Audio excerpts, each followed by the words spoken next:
All rise.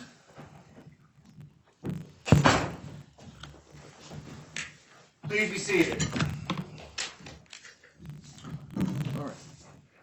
Back on the record in 21 CR 53964. State v. Gaiman is the case I was referring to, 312 or at 193, which was just simply a case where the court found clear error, or the trial court plainly erred when it failed to enter a judgment of acquittal sua sponte on a case. Not sure how. So I thought about that case, and in this particular circumstance, I think it's important to at least have a record regarding judgment of acquittal issues. And so, as a pro se defendant, no motion for judgment of acquittal was made.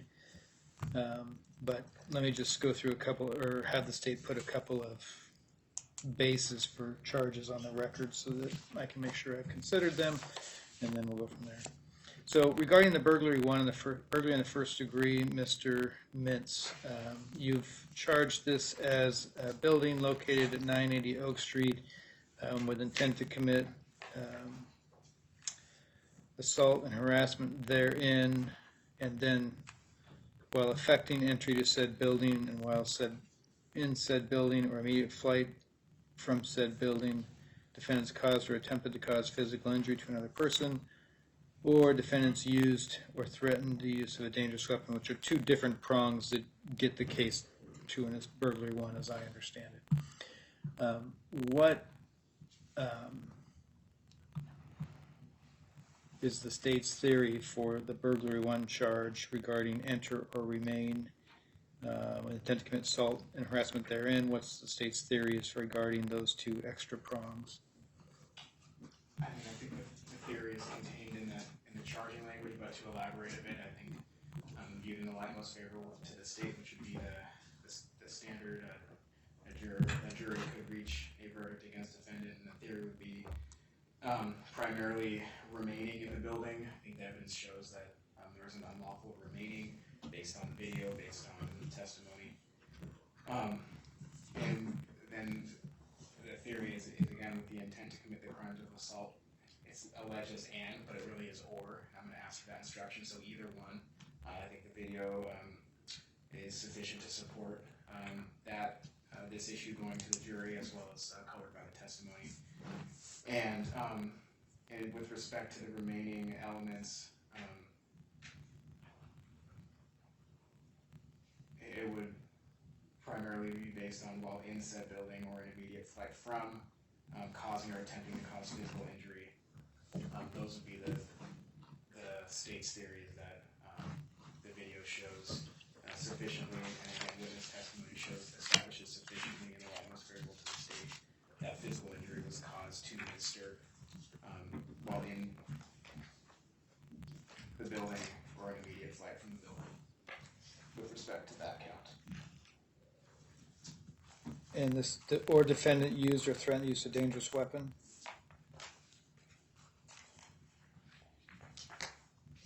I'm just thinking about that for a moment. Sure.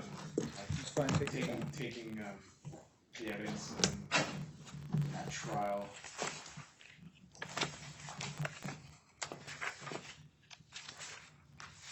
I would not be asking that. I'd be withdrawing that, not asking that be part of jury instruction. But again, it's an or, so it's not necessary for the burglary charge. Yes, and that's two different prongs. So Right. The way I read this indictment, or this charge, is that the state has charged in the alternative. That's correct. And so, let me just pull up.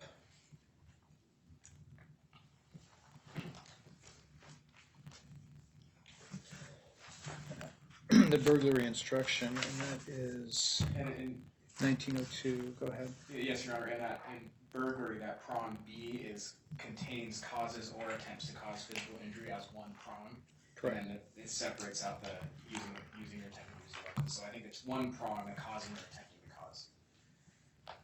Correct. That's one theory in which the state has alleged that makes this charge a burglary the first degree. Correct. The other theory the state has charged Ms. Hall with is used or threatened the use of a dangerous weapon. So that's the prong in which you are withdrawing that allegation. Yes. All right. Your theory of burglary is also enter or remain, and that's also an alternative theory, either entered with intent to commit assault and harassment therein, or remain with intent to commit assault and harassment therein. So, what evidence do you believe is in the record that Ms. Hall entered the premises unlawfully with intent to commit the crime of assault, harassment therein? In that, I would be withdrawing that theory as well. All right, so it's that. So the theory for The theory is remaining with intent to commit the crime of harassment or assault. therein, Therein, and in so. causing or attempting to cause physical injury. Sorry if I'm talking over you. No, an immediate flight from said building, while in said building, or an immediate flight from said building, defendant caused or attempted to cause physical injury therein. Correct. All right.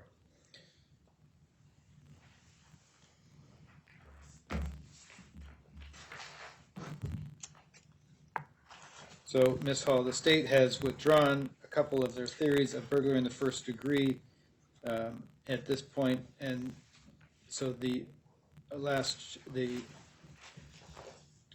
count one is charged as did unlawfully and knowingly remain in a building located at 980 Oak Street, Eugene, with intent to commit the crimes of assault and harassment therein, and while effecting entry to said building or while in said building or in immediate flight from said building, defendant caused or attempted to cause physical injury to another person.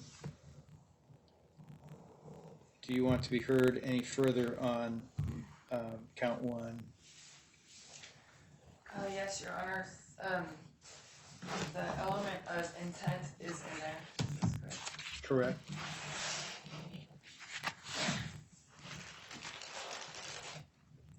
Okay, that's satisfying. Okay. Yes, it's Satisfying. well. It's the charge is did unlawfully and knowingly remain in a building at the 980 Oak Street with intent to commit the crime of assault and harassment therein. So that's where the term intent is. So the first part was unlawfully, though. Did enter or remain unlawfully. You have the indictment in front of you, or you have it somewhere. We gave you a copy of it.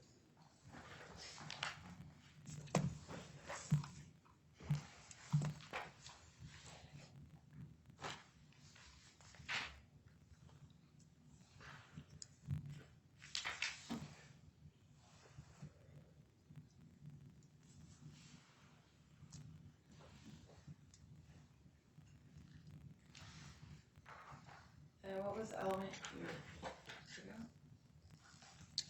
The charge now reads that the defendant, on or about November 3rd, 2021, in Lane County, Oregon, did unlawfully and knowingly remain in a building located at 980 Oak Street, Eugene, with intent to commit the crimes of assault and harassment therein, and while effecting said entry to said building, or while in said building, or in immediate flight from said building, defendant caused or attempted to cause physical injury to another person.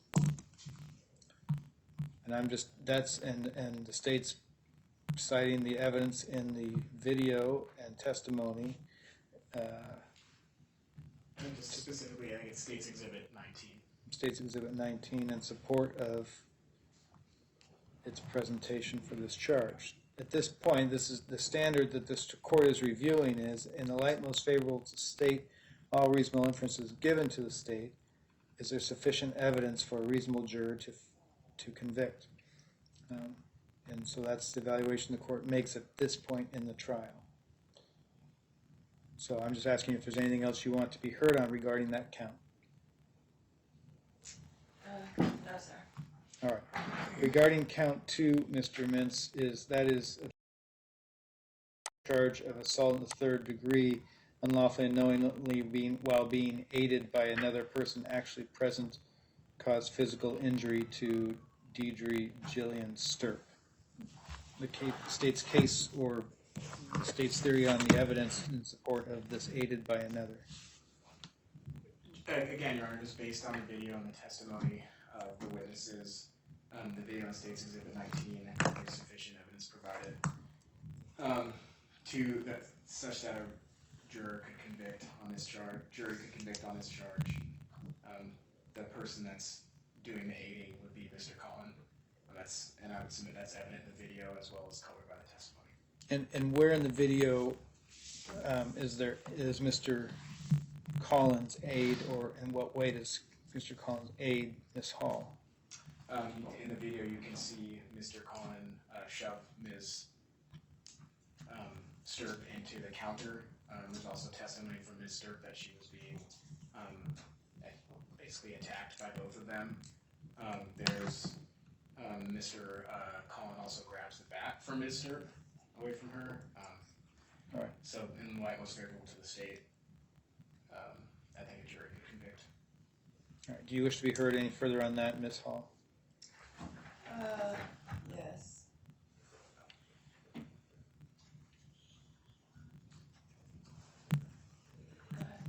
I would just also add that and thank you, Ms. Hall, that Mr. Kohn at no point intervened as well. All right. Ms. Hall.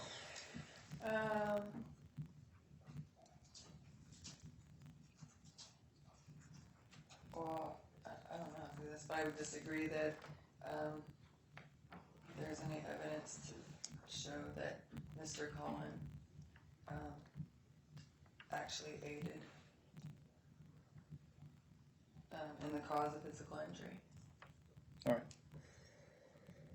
right. Anything, Mr. Mintz, regarding that you would put on the record regarding harassment, disorderly conduct, or criminal trespass? No, Your Honor, again, just referring to the testimony and just everything we've heard at trial, testimony and primarily State's Exhibit 19. And just going back to count 2 as well, with respect to the physical injury portion, relying on Ms. Stirp's testimony and the photographs. So, Ms. Hall, earlier in this trial, I explained to you why I was sustaining objections regarding, questions that ask for legal conclusions or other matters, and sustaining those objections. And I told you that the court decides legal issues, and so this is the point for one of the points in the trial for you to make argument to me, if you have any. And I'm not sure I'm clear what your legal arguments are, but if you have a legal argument for me regarding any of these counts, then now's one of the times to make those arguments. Ma'am, this is not time for you. This is Ms. Hall.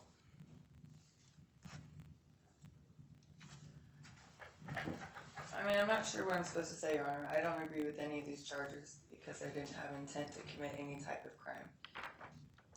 No intent whatsoever to commit a crime. My only intent was to go and inform somebody of the laws that I had uncovered that might be able to help her. So, I mean, I don't agree with any of these. It was pure self-defense on my part after being attacked, and Mr. Kohn didn't do anything besides take the bat from me and out of the situation and step out and record for her own safety. So I don't agree with any of these. I don't agree that that we went in there to unlawfully and intentionally harass her. I don't feel like the state has proven beyond a reasonable doubt that we intended to go in and cause her harm. And all of these require intent. So I'm not sure how he's going to... Well, the state's withdrawn their allegation that you went in the store unlawfully with intent. Their allegation is that you remained unlawfully with intent to commit the assault. Right, but we had no intent to commit assault either. Right, well, that's for the jury to... Well, okay. Any other... Our intent was purely to go and share information. Wasn't to enter and remain unlawfully and we never refused to leave. Our intent was simply to go and share information, and it escalated so quickly that we didn't have a chance to leave.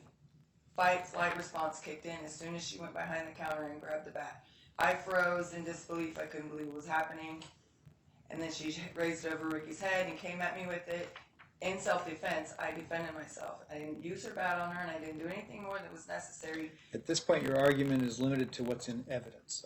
So you can argue what the video is in evidence, there's testimony, but the issue is there minimal evidence in the record so far for the jury to consider the case? So let me just... I don't believe so. Not if everything's based off of intent and unlawful. It had to be intentional or unlawful. All right. And we didn't do anything unlawful or intentional. Any other legal arguments you wish to make? No. All right. I do find that based on the evidence, and for the record, I have watched the video and evidence of the incident itself. I think you said it was Exhibit 19. I don't have that number in front of me, but I've watched that video and listened to Ms. Sturp's testimony and other testimony and the officer's testimony, and there is, in the light most favorable to the state, most all reasonable evidence is given to the state sufficient factual evidence to support or to deny the judgment, any motions or judgment of acquittal. I've also considered, to the best that I can, any laws that are in effect regarding the issues of trespass and or rights to resist trespass, and I find none that apply in this case to the extent that it's appropriate to grant a judgment of acquittal on that analysis. Ms. Hall. The element of trespass requires somebody to be there unlawful. Just asking somebody to leave and them not leaving immediately isn't against the law. And your authority for that? State versus Riddle. Okay, I've read State versus Riddle.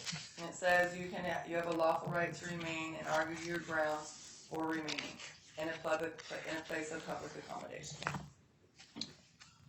Mr. Mintz. Your Honor, I've read that case as well, and I think what that entitles Ms. Hall to do is from that defense. However, it's in kind of a different context because I think the issue in that case was a city ordinance, and I think the defendant was trying to argue that ordinance as applied to him or her was unlawful. In this instance, we have a request to leave based on the facts presented from an individual disturbed. So I don't know that it's exactly parallel that case, but ultimately I think what that case says is that it doesn't give the defendant the ability to. What it says is Just a moment, you'll get your turn. I don't think the court can take it to infer what the defendant can or can't do in the cookie store as applied to this case. What that case can mean to the court, I think, and it's kind of a tough. It's a little bit confusing, that case. But I think what it means is that the defendant can put on a defense that she was. She could argue that she was in the store lawfully. I mean, or remained lawfully. That's, she can refute that allegation. I think is what she can't be prevented from refuting that allegation. That's off the fly, kind of on the fly is how I'm trying to apply that to the situation. Right. it Yes. states that you can raise statutory justification to remain. So you just being there unlawfully, someone saying you have to leave right now because I told you to, it's a place of a public accommodation, stating that you can raise statutory authority to be able to remain and exercise your rights, such as freedom of speech. So I've read Riddle and a couple of other trespass cases that deal with constitutionality or legal rights to be there. Riddle isn't directly factually on point with this case because Riddle is a public place, it's a government-owned public place versus a privately owned business that's open to the public, which are different scenarios. But more importantly, the way I read Riddle and the way I understand the courts to have interpreted Riddle is that it gives the defendants a right to collaterally attack the ability for somebody to trespass somebody else. So in other words, it allows the defendant in a criminal trespass case to argue to a court that the person who, the trespasser, the person who was revoking the license or saying that the person was trespassed, didn't have authority to do that. And that would be done, as I read the case, or as I understand what it grants authority for the defense to do, that would be done through a demur. In other words, an objection to the charging instrument itself, or through a motion to dismiss, or in a judgment of acquittal, saying that the person who trespassed the defendant didn't have the ability or legal right to trespass that defendant for some legal reason. And in Riddle, that had to do with a claim that what that the person was doing was constitutionally was protected. And so regardless of whether Portland had an appeal process, an administrative appeal process for Mr. Riddle to appeal the declaration that he was trespassed or not, he could still raise that issue in trial or in the criminal proceedings, better said, before the court. And in Riddle, they were denied that right. And so the Court of Appeals, I think, in Riddle, said, no, the defense gets to raise that legal issue in the criminal proceedings. That doesn't mean that a citizen who is being trespassed from a place gets to resist that trespass in that moment. That's not what Riddle says. Riddle says that the person being charged with a criminal trespass gets to challenge the legality of that trespass in criminal proceedings, which, like I said, would be done in a demur and some other pretrial motion or in a motion for judgment of acquittal. I think are all the proper places to do that. And so I disagree with your analysis of Riddle that it permits, it somehow takes away a store owner's right to trespass somebody, or somehow allows the person being trespassed to refuse to be trespassed and remain in that business otherwise. That's what, and so that's frankly what I wanted to make sure was addressed in this judgment of acquittal, so the record is clear, so the Court of Appeals can deal with this.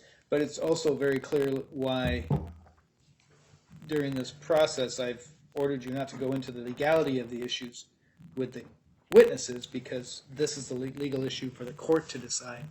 And if I get it wrong, you get to appeal, and if I get it wrong and you get convicted, you get to appeal all of this, and maybe the Court of Appeals tells me I'm wrong. But I don't agree that Riddle stands for what you're proposing it to stand for. Any other legal arguments?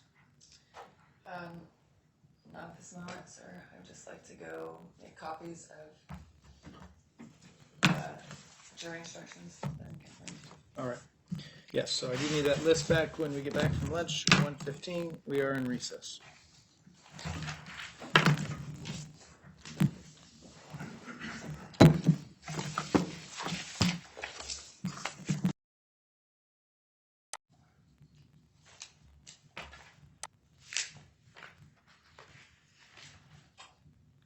All right.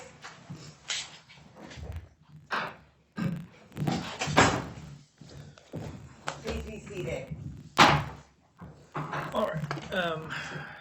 Back on the record. 21 CR 53964. Holders matters for the court. Your Honor, on the issue, you asked the state to provide a verdict form. Oh, yes. So I have that as well as I don't know if it's a special requested jury instruction, but with respect to burglary and first degree two different theories. I have the language drafted for that. It's an augmentation of the uniform instruction, just separating the intent to commit the crime of assault therein and the intent to commit the crime of harassment therein. And the verdict form reflects a concurrence instruction, essentially separating each theory with respect to count one. All right, why don't you hand those up? I've provided a copy to Ms. Hall. Okay. So those.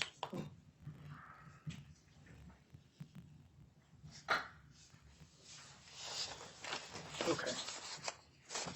Ms. Hall, you were also on your feet, so you did you have your list? Yes.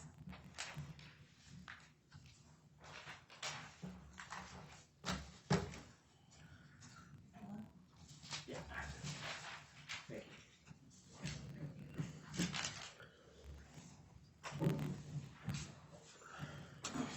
you. Actually, let me just go back. So.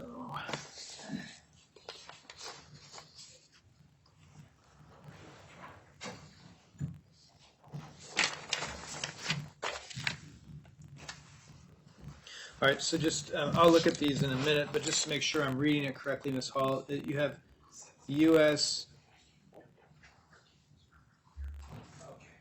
v. District Court, Illinois People versus, is that UNESRA? ONESRA. ON. Enterprises. Pardon? ONESRA Enterprises. Enterprise, okay. And then the second case you have on here is 659A 400, 403, Thank you so much. 406, 659A 030. So is that one? That's one case? Those are Oregon revised statutes.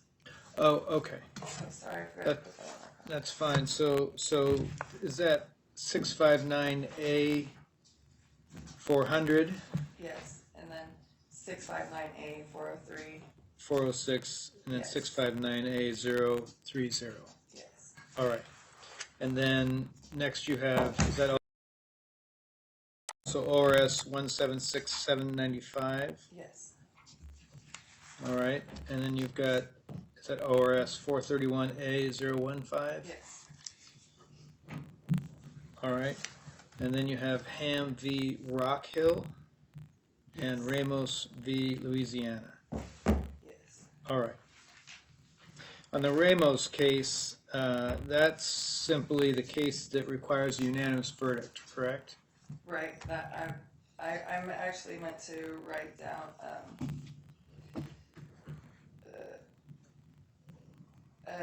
U.S. versus Wilkes District Court. U.S. versus Wilkes. Yes. Do you have a citation for that? What do you mean, sir? Well, all of case law is produced in reporters, and they all have citations. I don't know if I have it in front of me here, but I'm just going to give you, for example, in the Riddle case, but I don't have Riddle in front of me to cite it, but usually there is something about 26 ORAF 368 or something like that. It tells us the volume and the journal and the page number. Makes it easier for us to find it because sometimes there's more than one U.S. v. Wilkes or something to that effect. It just says Southern District of Illinois, 2011. 2011 case? All right.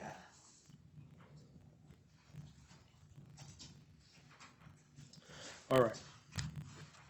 And are you listing these because these are, is there something about these cases that you want read to the jury in the jury instructions? Yes. Sorry. Yes, sir. All right. And attached to your list, you handed me a stack of Yeah, that's copies. Yeah, those are other jury instructions I'd like to include. Oh, so in addition to the ones Yes. you've listed, these copied you want to be instructed to the jury. Yes, I just didn't have time to make copies and kind All of right. leave the ones I wrote down. All right, well, we'll make sure these get filed with the court, but then we'll cross that bridge when it comes time to talk about jury instructions. All right. All right. Is there a witness in the courtroom that's refusing to leave? No. No. All right. Okay. All right. Then let's. Anything else for the court before we begin? No, Your Honor. I'd like to motion for a summary judgment. Okay, we did a motion for judgment of acquittal, which is the criminal version of a summary.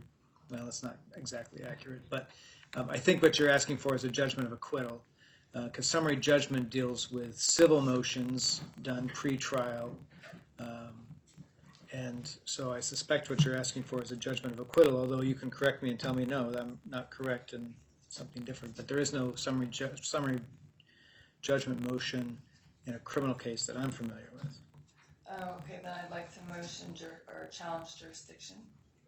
Okay, the time for that is pre-trial, but tell me what you mean by challenging jurisdiction. Well, from what I've read, you can challenge jurisdiction at any time, even during a trial. Well, that's not entirely accurate, not under Oregon law. When you're talking about jurisdiction, what are you referring to? I'm talking about the court's ability to have jurisdiction over me, over my person. All right. Well, then, if you have an argument to be made, I'll hear it, and then I'll rule. Well, my argument is the person named in the charging instrument is all capital letters, Amy Burley Hall, and that is my surety and attached to my bond, but that's not me, the natural private person.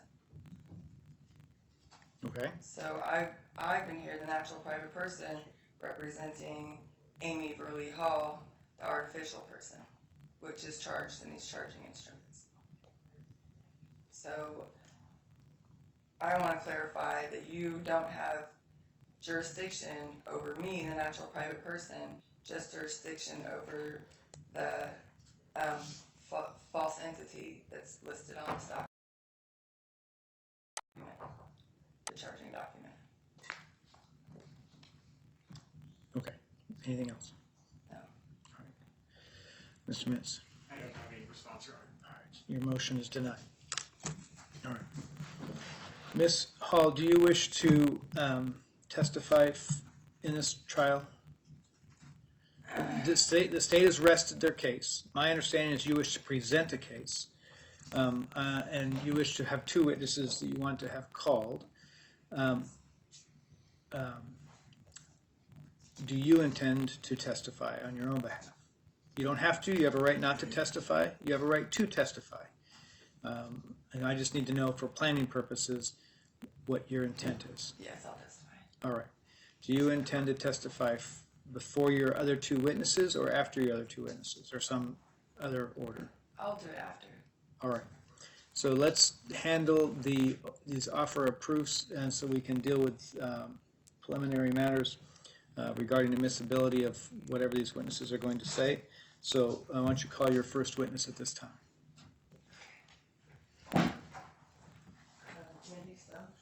You can go get her. Miss Hall, you'll go get her. The deputy's just here. Okay, sorry.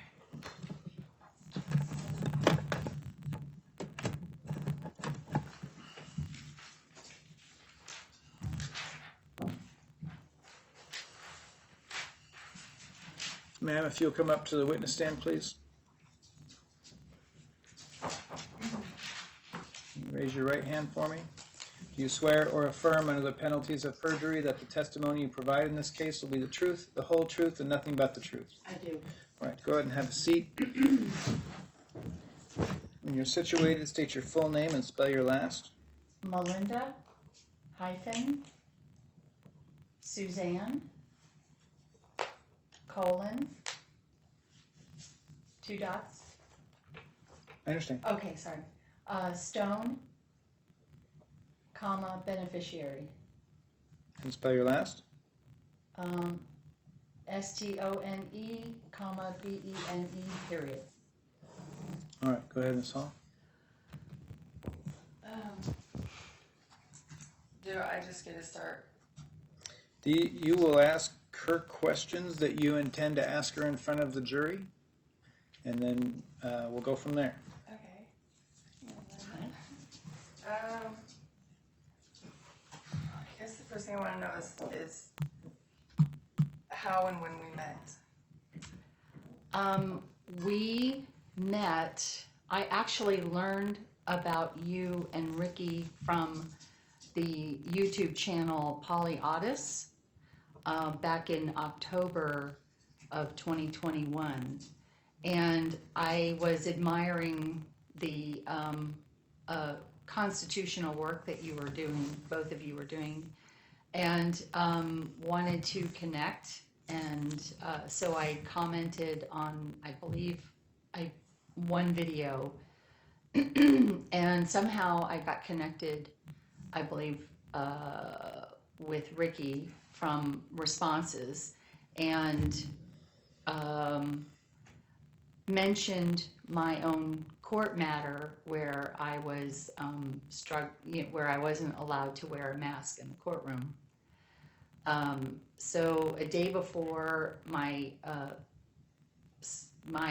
trial on November 3rd, 2021, I contacted you and Ricky and invited you to come down to be a court watcher. And I even offered to pay for a room so that you all didn't have to drive so far early in the morning to attend. And then you both accepted and came down on the 2nd, and we went out to dinner so that I could get to know you better. And then you came to the courthouse the next morning. That's why you came. And were there a lot of people there in support for you? A lot of people where? At the courthouse in support of you? Well, there were court watchers there who, I would say about a dozen or maybe 15 in total that came to watch the trial. What was it like trying to get into the courthouse? Well, the security guard said that the court administrator was not allowing me in or anyone in without putting a mask on. And I told the security staff that they know that I can't wear a mask. I have a religious and medical exemption. My case is based on a mask, and they know that I can't handle wearing one. And they said, well, you'll have to wear one or you can't come into the courthouse. I had a cloth mask that it took me several minutes to put it on, and I walked through the security. Right, so in the interest of time, let me just jump in here. Okay, I'm sorry. Testimony about this just a moment, just let me finish. This is from Ms. Hall's information. Testimony regarding this witness's experience about masks in courtrooms is not going to be relevant to this case. So in the interest of time, I'm going to jump in here and say that whatever this story is not relevant and not going to be permitted to be gone into before the jury. So if you have something else to get into, so we're not taking too much time on this courtroom experience that she went through, then let's move on to that. Unless you can explain to me how her experience in a courtroom is relevant to this trial. Well, all of our experience in the courtroom was relevant to this trial, but none of this evidence was allowed in the hearing. It's all been objected to. The courthouse video hasn't been brought into attention because it was the same police officers who arrested us at Crumb Together were retaliating against us for what happened at the courthouse. Right, but this criminal trial is about what happened in the store on November, whatever date it was, November 3rd, at the store at this 980 Oak Street address. This trial and the crimes charged in this case are not at the courthouse or anything else. They're that incident. So that's what's relevant. It's relevant for the totality of the circumstances is why it's relevant. It's been relevant the whole time. It's just that David Mintz hasn't allowed me to, all of this time, I've been trying to get the body cams from the courthouse, trying to tell him how unlawful their actions were at the courthouse. They should have never showed up and responded to the Crumb Together call because they were already biased for what happened at the courthouse. They were retaliating for the fact that we exposed their criminal conduct at the courthouse. And so for me, it's important for the totality of the circumstances because those police officers should have never responded. They shouldn't have been there. She saw mine and Ricky's demeanor the whole time at the courthouse. We didn't harm anybody, didn't hurt anybody, we weren't aggressive, we weren't. Well, for one thing, you've not told me what courthouse this story Municipal is. Courthouse. She hasn't said it. But, so, regardless, nothing that happened so far that I've heard either from any testimony or her testimony relates or is relevant to the crimes charged in this case. So, Well, we're charged Why with didn't you- intent. So her knowing us and what happened at the courthouse will character witness for our intent or what was claimed to be our intent in the courthouse. so why don't you move on to another question? Okay. So what was our demeanor? So when we met up with you, what was our demeanor like? Oh, you were very pleasant, and you were very interested in just taking part in witnessing what was going to happen in my trial. And actually, after being told that I could not participate in my trial if I did not have a mask on, I was surprised to see so many people in the lobby without masks on. And you were very polite. For the most part, what I witnessed, very polite, and the police, I don't understand why there were so many police in the lobby. It was very intimidating, and so, you know, I understood that that was kind of what was supposed to happen, was to scare me to keep a mask on, which I cannot do. We were, a lot of people in that courtroom that day were touched by police officers, pushed out of the way, had their hands put on them. What was our demeanor when that happened? Did we? Well, I didn't witness any of the activity. I just heard what happened. So when it was all over, we were in there successfully, right, on our own terms. We knew when they were within the bounds of the laws and the Constitution, and we all went outside to celebrate, and we're talking about going to, where were we going to go next? I invited you and Ricky to come to Along Came Trudy's for lunch, and I saw some man in the truck who I did not recognize, and I thought you both were coming to Trudy's, and so I was very surprised that you weren't there. I didn't understand. Did you know that we were going to go to Come Together? Not at all. No. Would you have warned us? Well, I wanted to say I don't know who that man was that was in the vehicle with you. I'd never seen him before that day or since that day until yesterday. But if I had known that this strange person was telling you to go someplace, I would have definitely warned you, because he just seemed odd. I didn't feel like he was there for me, or as a court watcher. I felt like he was asked or there for a purpose that was not to be at the Eugene Municipal Courthouse. Did we all give you any impression whatsoever when we left the courthouse that we were going to go intentionally try and assault or burglarize or Oh, no. harass anybody? No, because that wasn't the nature, that wasn't anything that I've experienced from you or Ricky, either in, personal one-on-one or on the phone.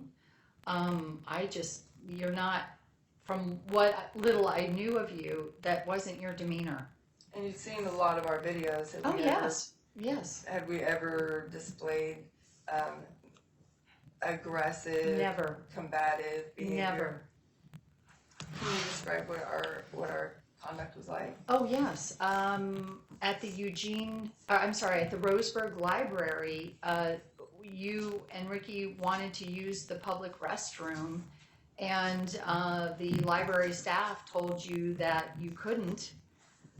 And you were very polite, reading, trying to help them understand what laws are applicable, and that the mandates were not law, and how they should only follow the law. But you're very professional and not rude at all. We walked in polite. Right, and walked out polite. So was it a shock to you to find out that we had gone to come together? Absolutely. I would not. If I had known you were going, and I don't know much about that shop, but I had just maybe heard that there were a couple of business owners in downtown that were very hostile and threatening to people who could not wear a mask for their whatever reason, medical, religious reasons. So I would have stopped. I would have said something. And watching all of our videos, is there any other time that we've gone into a small business to try and, maybe Never. educate them about the laws that we learned, or? No. In fact, that was very surprising to me, because the work that you were doing was to educate police and the sheriff's department about following the Constitution and established laws. So it was a shock that we went to this shop and then we were Yes. arrested. Yes.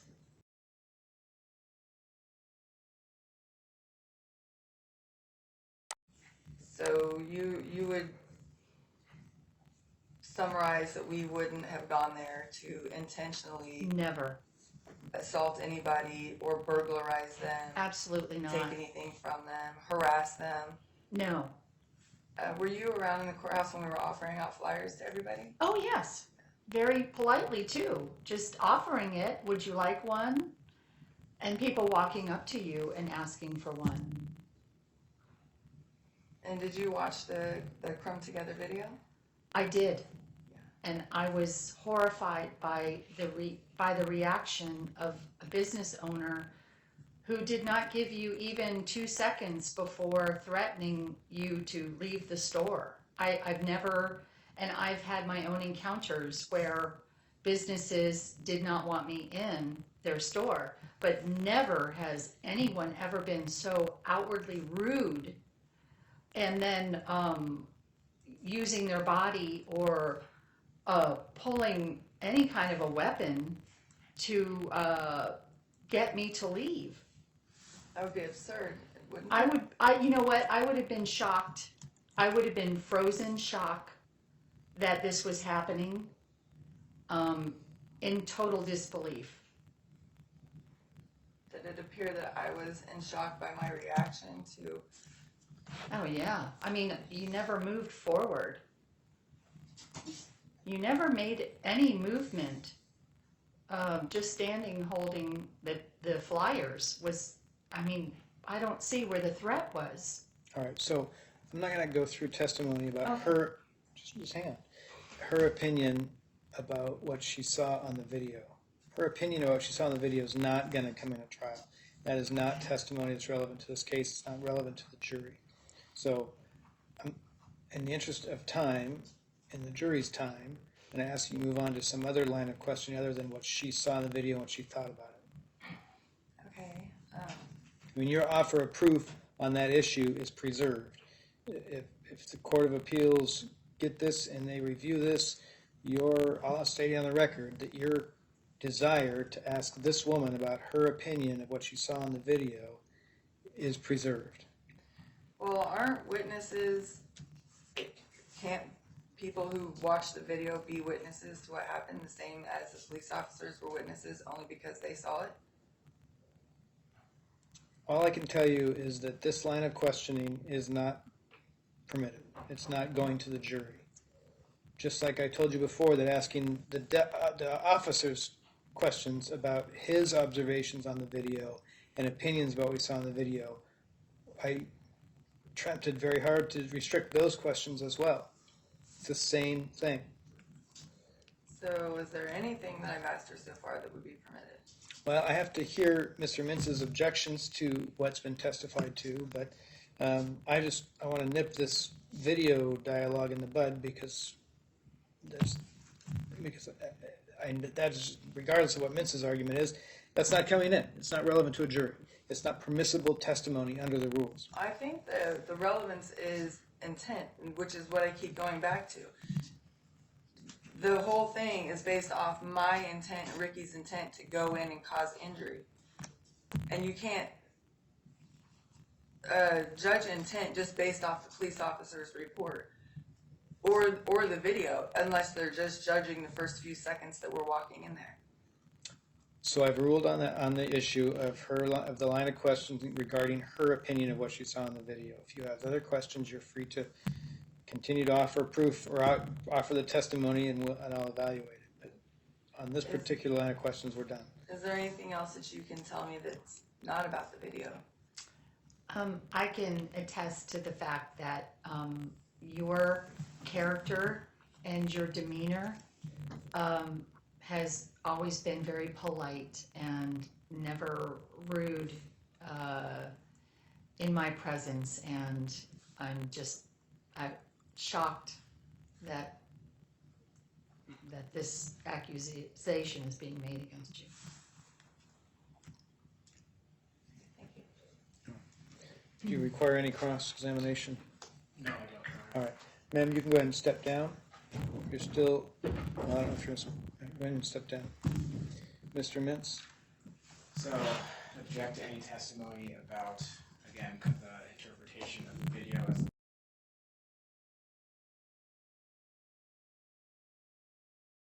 court has already made clear.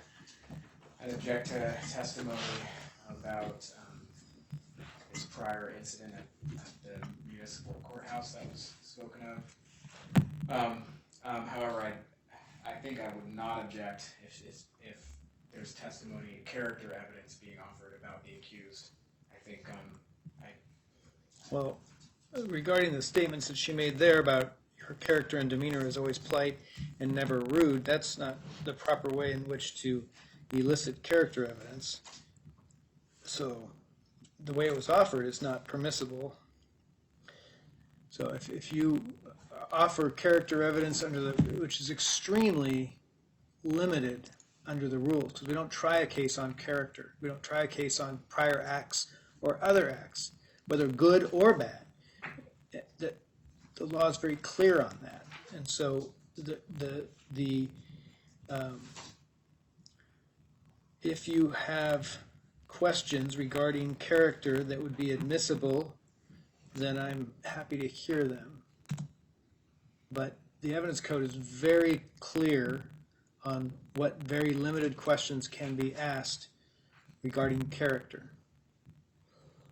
Those statements were not.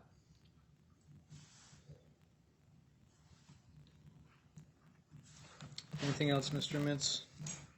no, Your Honor.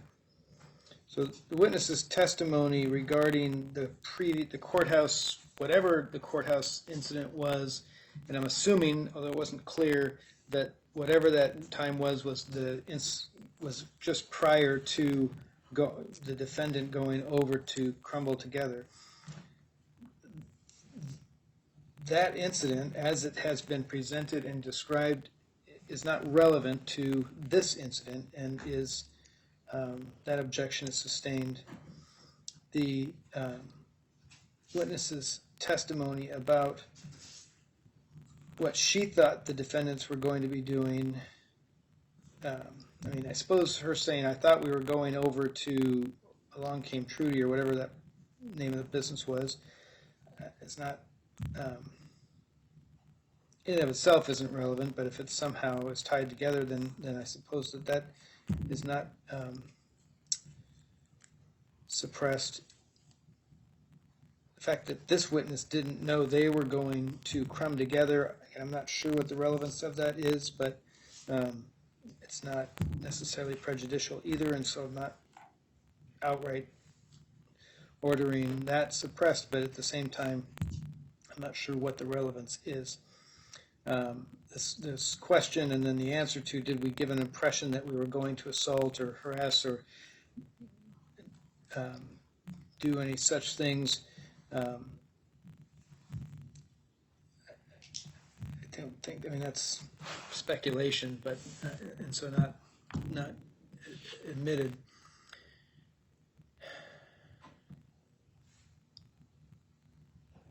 I mean, the fact that she saw them handing out flyers earlier in the day, that's certainly not, I mean, that's certainly admissible.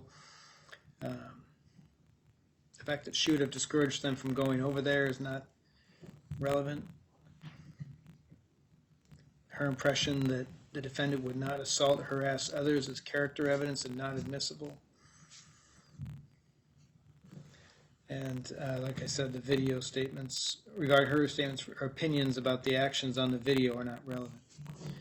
And I'll explain it again, although I don't think I need to. Intent is an element of these crimes. You are correct. The jury will decide what evidence they weight to be evidence of intent, and will make a decision about that. And you're certainly entitled during closing argument to argue to them what the evidence shows or doesn't show regarding mental state. But it's the jury's purview to decide what evidence of intent is. And a different person getting on the stand who, as a lay witness, saying what they think is evidence of intent or not intent is not relevant for this jury, because that's for the jury to decide. So, like I said, I've ruled, and there's very, very limited things that I heard that are not, or the objections are not either well taken, or I've stated that they are admissible. The other pieces are inadmissible. So you can choose to call this witness or not. It's up to you. Who is your other witness? Scott Kohn. Robert Scott Kohn.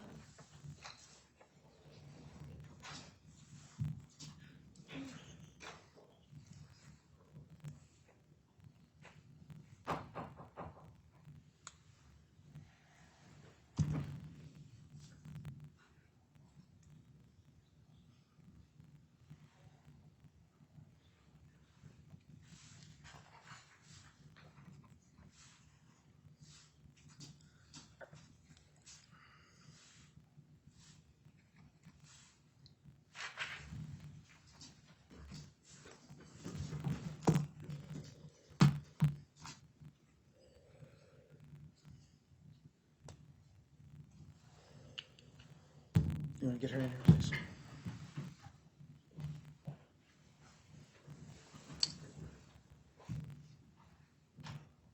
Miss Hall, your witness.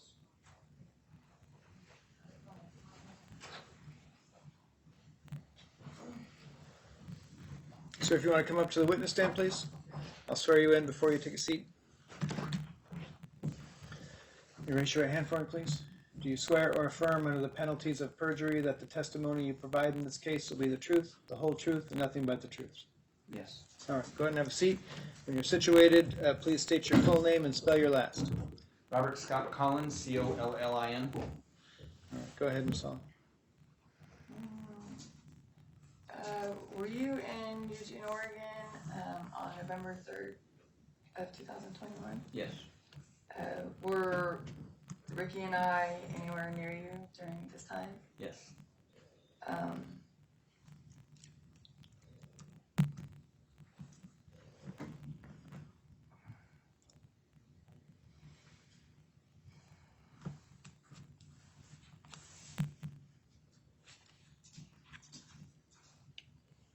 Were you ever called by anybody from the Eugene Police Department?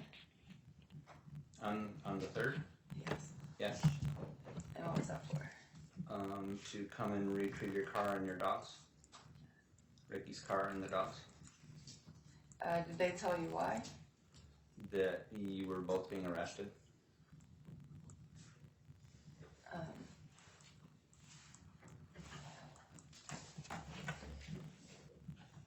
Were you shocked that we were arrested? Oh, very. Can you tell me why? Because my experience with everything that you've been doing has been peaceful and non-confrontational in a violent manner. It's been confrontational, absolutely. It's necessary for what you've been doing. But my experience with everything the two of you were doing together, it never even arose to violence at any point or even came close. It was always clear to me that you're just trying to expose what's going on.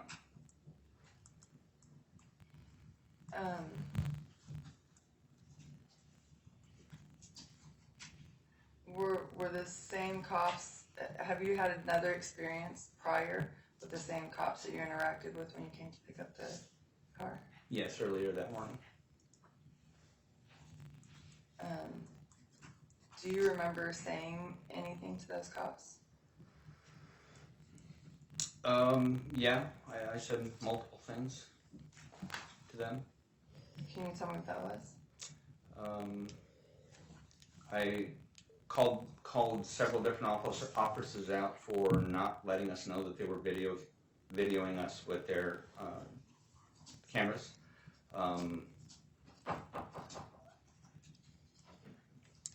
I expressed my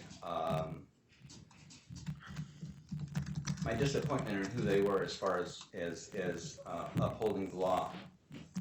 There were many violations of the law, in my opinion, in that morning, in that setting, in that courthouse, and none of them were doing anything to uphold the law. And additionally, I made the comment to them that, you know, with what's going on in Australia and around the world and everything, they're painting a pretty clear picture of who they're going to come to defend.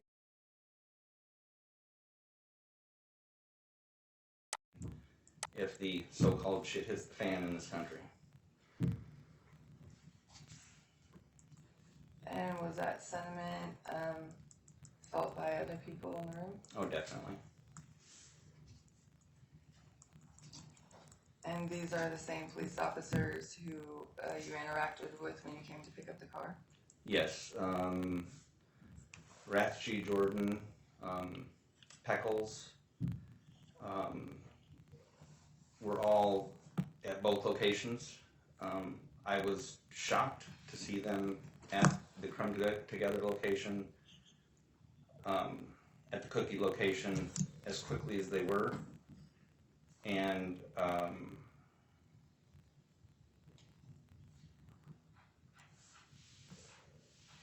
when I learned why that was, that they were there that early, it called a lot of things into question for me.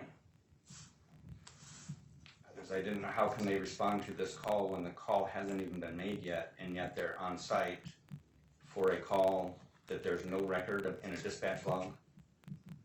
There are things, the previous call was for something that had very strict procedures to be followed. None were followed. By their own admissions on their cameras. Did you see any caution tape or? No caution tape. None of the protocols that they're supposed to follow for a suspicious device, and no dispatch log showing a suspicious device or any other call to that location at that time. So it was suspicious that they were there. Very suspicious to me, and especially that it was the same ones that were just at the courthouse. And one of the officers, Gordon, even commented that should we be here right now? Should Heckles be involved in what we're about to do with Ricky and Amy?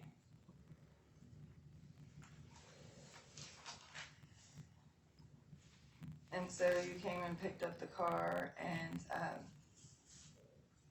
gathered up Ricky's stuff and had our dogs and drove off. Correct. And then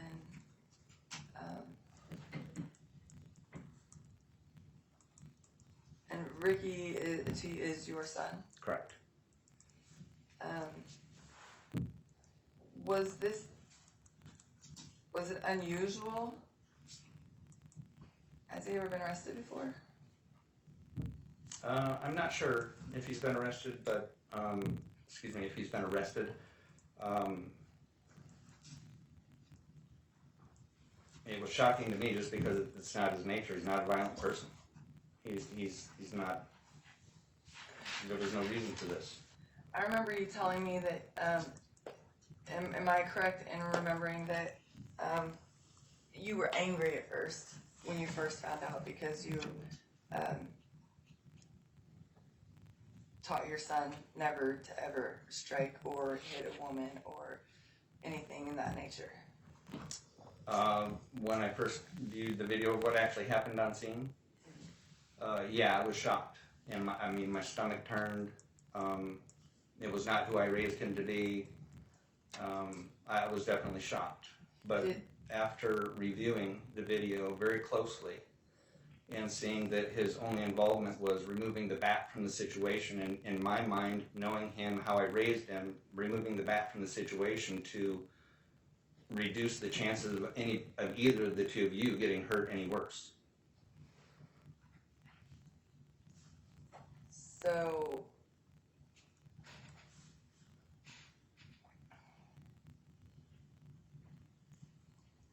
But you reviewed the video and realized that your son didn't touch anything. My son did exactly what I would expect him to do in the situation that occurred, and I'm proud of that.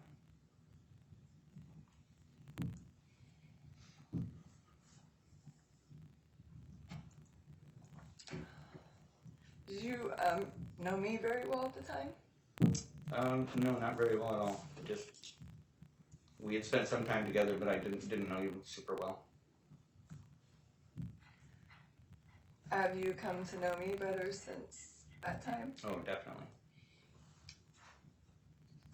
And would you describe me as an angry, hostile person? No. With intentions of doing anybody harm? No, absolutely not.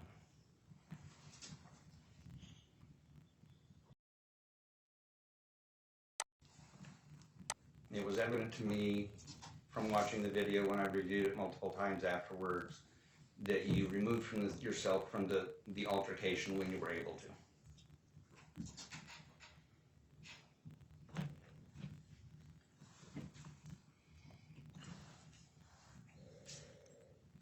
Does it seem really unfair that Ricky and I are the ones facing consequences for this? Oh, absolutely. Yes, it's completely wrong. This is in my opinion, when you look at the facts, you can't come to the conclusion necessary to convict you of anything you're being charged with. And same for Ricky. It's a matter, in my opinion, of all the relevant information being shown to the jurors so that they can make a full decision based on all of the truth, not just selective truth. So this whole process seems unfair, Very. biased, Very. retaliatory. Mm-hmm. And you've known what, and this has been going on for a year and a half. It's been hell for your son. Would you agree? And Oh, myself. absolutely. Yeah. It's been very stressful for our entire, very large family. Because we tried to go in and help somebody. Yeah. Has anybody else ever responded to us with such hostility and anger? No. Not that I can recall from any of your experiences. I mean, there's definitely been people who didn't like what you were doing, or didn't like what you were exposing, or, you know, disagreed with what you were saying, but nobody's responded like that. Nobody's took it upon themselves to get violent with us No. to make us defend ourselves. No. Did you see the bat raised in front of your son's face? On the video, yes, I did. How did that make you feel? That's super outside the scope of what's relevant for this trial. So how this witness felt about what happened or didn't happen to his son is not relevant to this trial.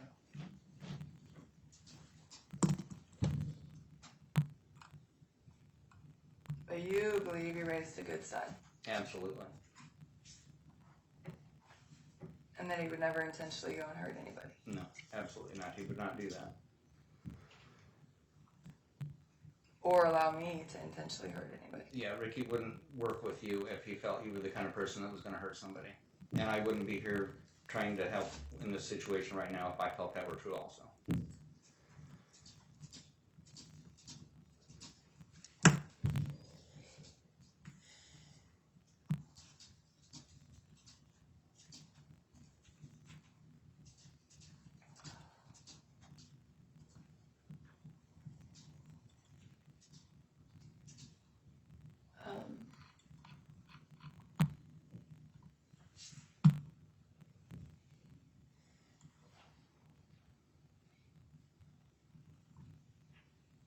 I think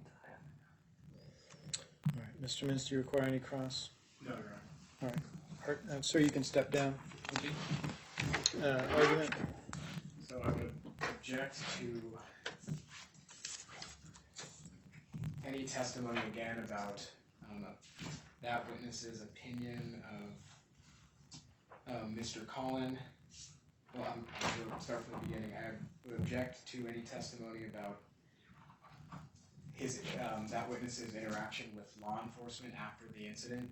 That's not relevant. Sorry, with Mr. Sorry, Mr. Robert Collins' interaction with law enforcement after the defendant was arrested, and his opinion about that interaction as not relevant. The fact that he was shocked that they were arrested, again, not relevant as an opinion. The fact that the specific instances of conduct that in the past, them entering stores, never arose to any violence as improper.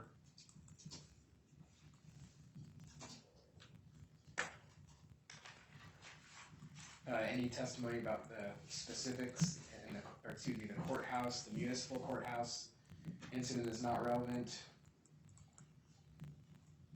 The protocols regarding the suspicious device and his opinions on police protocols not relevant. And what I would object to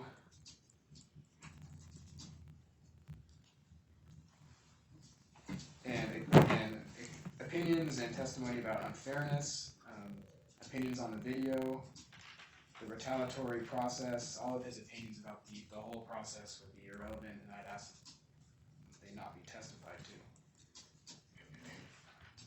How can I properly defend myself whenever I can't have witnesses testifying to what our character is, and more than this just one occasion? I was told when we were being arrested. Ms. Hall, let me interrupt you a second. You get a chance to respond. Mr. Mintz needs to finish his list or his objections, then I'll hear your response. And that's all, Your Honor. All right. Ms. Hall, your argument that any of this is proper evidence under the evidence code? Yeah, my argument is I was told when I was being arrested unlawfully to just deal with it because you'll get your day in court. You'll get to face your accusers. You'll get to defend yourself. You'll get to have witnesses. People will be able. I should be able to properly defend myself with all these technicalities getting in the way. These technicalities you're referring to are the rules of evidence that are designed to make a fair trial. I don't see how that you can possibly tell me this is a fair trial. All right. So the testimony regarding this witness's, the fact that this witness went and picked up the vehicle and the dogs after the arrest, it's not terribly relevant, but it's also not terribly prejudicial to either side. So, but this witness's testimony about his interaction with law enforcement and his opinion about whether law enforcement being present or not present as appropriate or inappropriate in his mind is not relevant, and that objection is sustained. This witness's testimony about past conduct of this defendant and the co-defendant being peaceful or what the purpose of it is not relevant to this case and is not admissible. His testimony about the character of his son, and about being nonviolent, or the way in which he raised his son, or those matters, is not proper character evidence. Testimony about this witness's conduct or observations at the courthouse prior to this incident is not relevant to this incident and not admissible, and the objection is sustained. This witness's opinions about the police officer's response to a suspicious device, or his opinion about whether that was suspicious in his mind, is not relevant. His opinion about the fairness of the two defendants being charged, or fairness of the trial, or fairness of this process is not relevant. And the fact whether he thinks this is retaliation or not is not relevant. Ms. Hall, I suspect that if you had an incident where you were convicted of assault or harassment or trespass in the past, you would not want the state to prove that you committed this assault and trespass by the fact that you had committed one in the past. In other words, we don't use past events and past acts to prove present acts. That's character evidence. And that slices both ways. The court rules of evidence don't allow historical conduct to prove or disprove conduct that's at issue in a case. That, in the court's eyes, would be unfair. So calling people in and asking whether they believe, or whether they've seen you conduct yourself peacefully or violently in the past is not evidence. There is a small window under the evidence code in which character evidence is allowed. It's highly restrictive, and it's highly guided, and it's very carefully done, and most attorneys I know don't do it right. It's very tricky. So the fact that you are here representing yourself, and the fact that you're representing yourself after declaring that other lawyers who represented you just aren't following the law and aren't doing the law, and now you're here in trial declaring that we're not conducting a fair trial, has a trend there. And so if you want to call either of these witnesses, you may do so. I cannot, and it would not stop you from calling witnesses. However, it is my role to make sure that testimony from a witness is permissible under the rules of evidence. And so I have ruled and restricted what you've offered so far to a very limited amount that's left. So if you wish to call those witnesses and present that limited amount of testimony, and if you can present character testimony in a proper manner, then you can do that as well. But otherwise, that is my ruling as far as what you have offered so far. Mr. O'Brien, you bring the jury in. Bring the jury in, you can call your witnesses or not, and you can testify yourself or not. When you testify, I will have you take the stand, and then we'll go from there.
please, bring him in.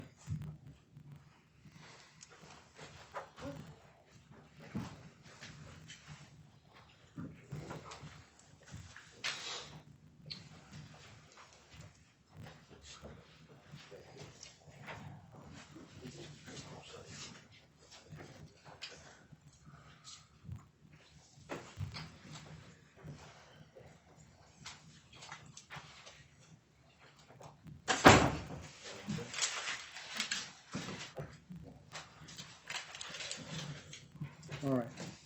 Ms. Hall.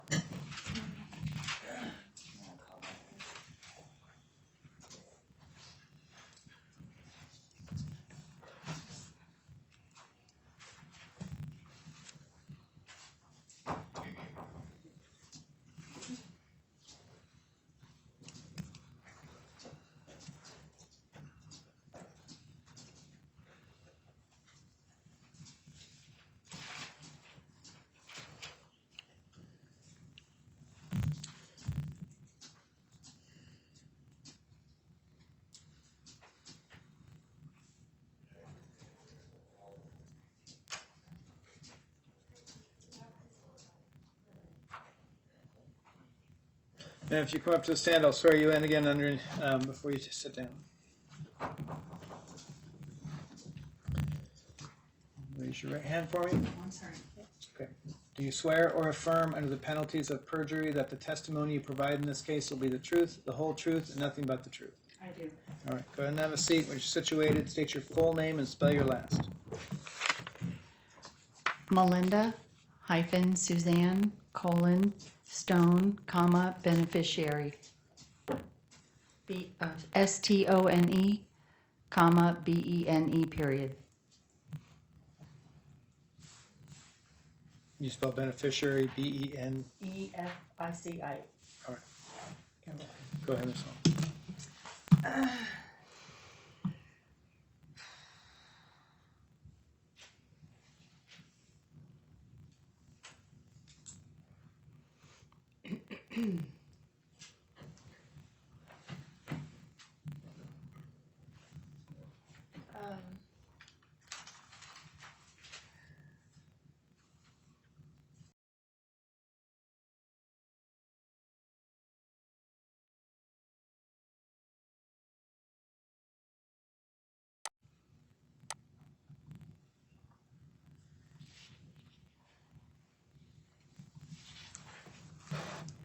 I guess I just want to ask you,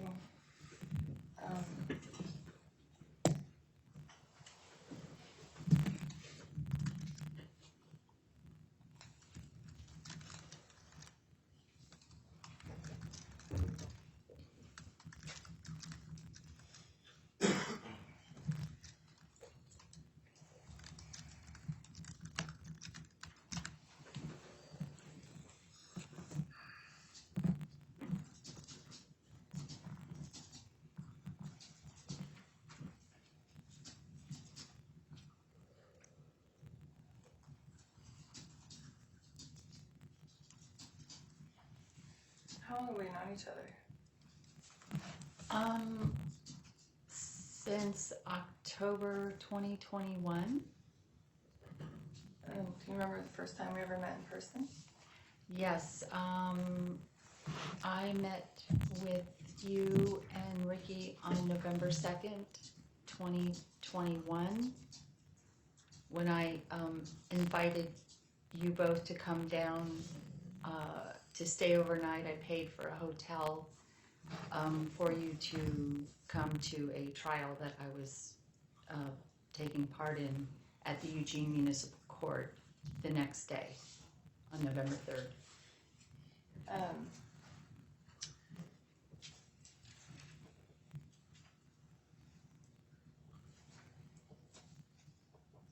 And did we meet up with you? Yes, you arrived in the morning to attend as a court watcher in in the trial.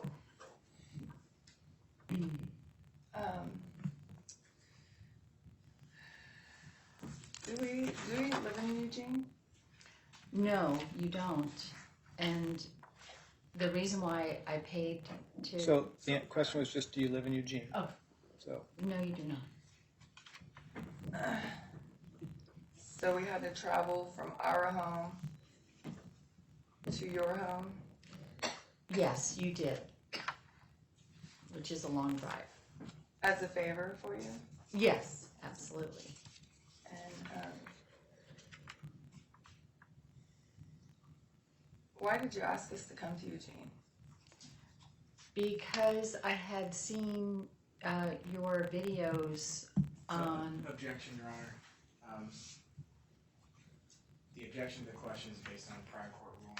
so it's sustained. I've already ruled on this, the admissibility of these is this issue.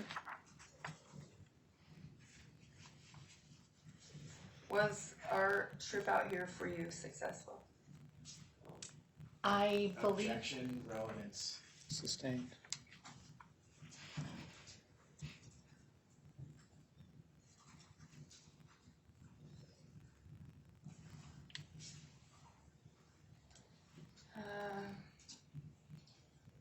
When we were done doing what we came here to do for you, were we gonna meet up somewhere else? Yes, I asked you and Ricky to come to Along Came Trudy's for lunch so that we could get to know each other even more.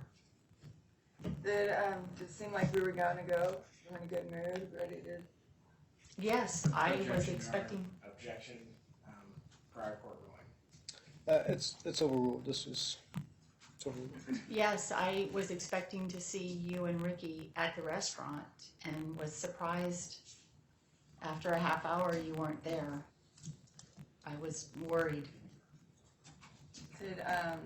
Did we tell you we were going anywhere else? No, and in fact, I was, So, again, I so, was, so the question was just, did they tell you? no, they did not.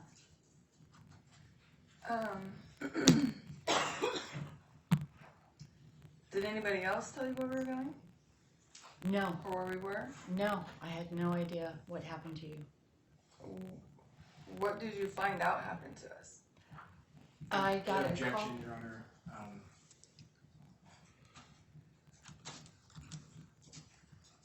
A relevance objection. It calls for hearsay, so on that objection, so relevance is sustained, but it also calls for hearsay.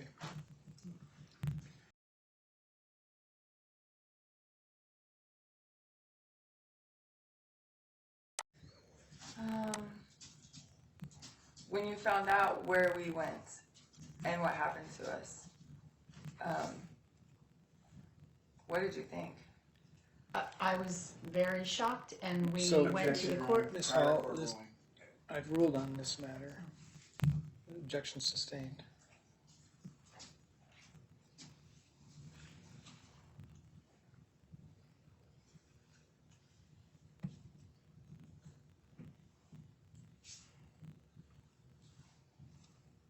Was that the last time you seen us in Eugene? No, I picked you up from the jail when my husband posted bail and drove you to Salem to meet with your daughter. And that was the second or third time that I met with you.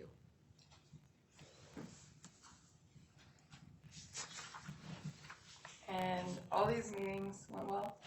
Very much, and it's wonderful to get to know you.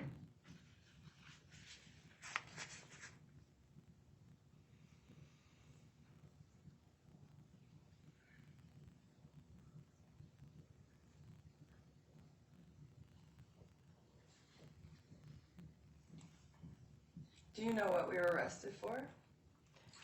Yes, when Objection, Your Honor.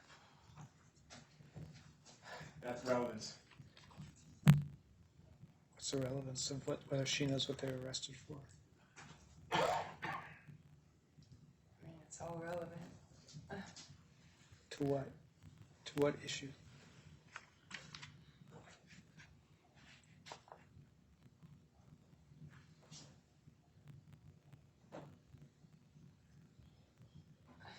Right, so objection is sustained.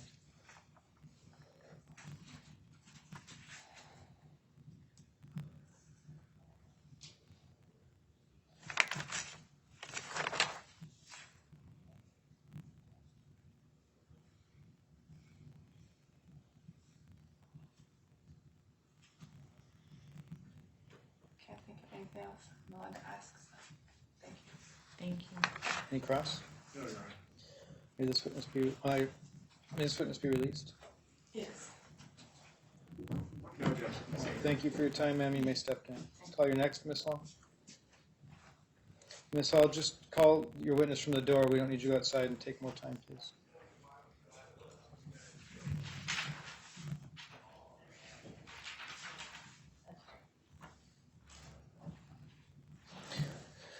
Come on up, sir. I'll swear you in before you sit down. Raise your hand. You swear or affirm under the penalties of perjury that the testimony you provide in this case will be the truth, the whole truth, and nothing but the truth. Yes. Have a seat. When you're situated, state your full name and spell your last, please. Robert Scott Collin, Collin.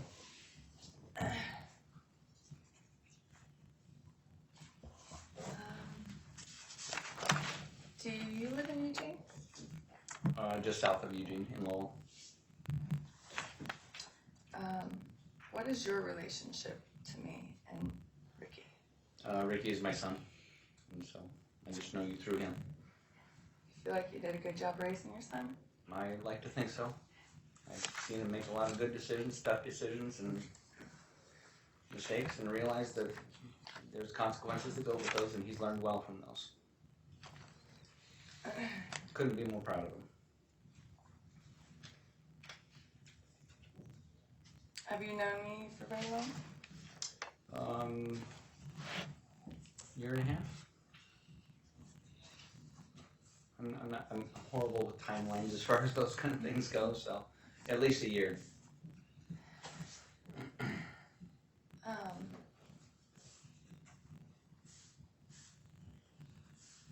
Did I ever see you on November 3rd in 2021? Yes. Can you tell me where? At the other courthouse in Objection, Eugene. Your Honor. At this point, the question is just where did he see her at? At the other courthouse in Eugene that morning, there to support Mindy.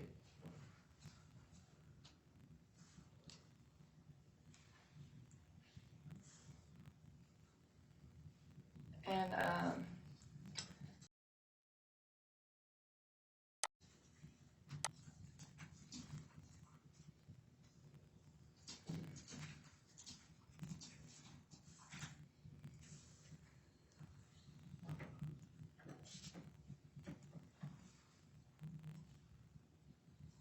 were we there? Pardon me? Were we there? Objection, Your Honor. Prior court ruling and relevance. The fact that they were there is fairly limited to get orientation, but the court's ruling still stands, so you can answer that question. So, can you ask the question again? Yeah, were we there at the courthouse with you guys? Yes. Were we there because we had court? No. Ourselves? No. Were we there to support a friend? Correct. Objection, Your Honor. Going down this line of questioning that the court has resolved. Ms. Hall, you need to move on. Objection sustained. When was the next time you seen us? When I was called by the officers on scene at Crumble to come and pick up the vehicle and the dogs. Was that inconvenient? When you were being arrested. Pardon me? Was that inconvenient? Oh yeah, very.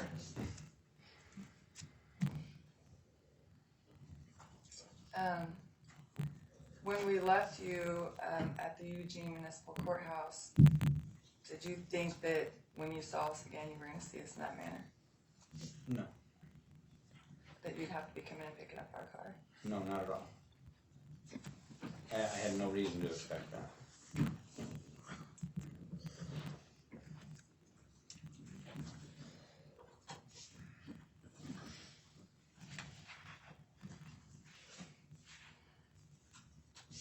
So there's nothing about our behavior that would give you reason to expect that in the very near future we were going to be arrested? No, in fact, quite the opposite.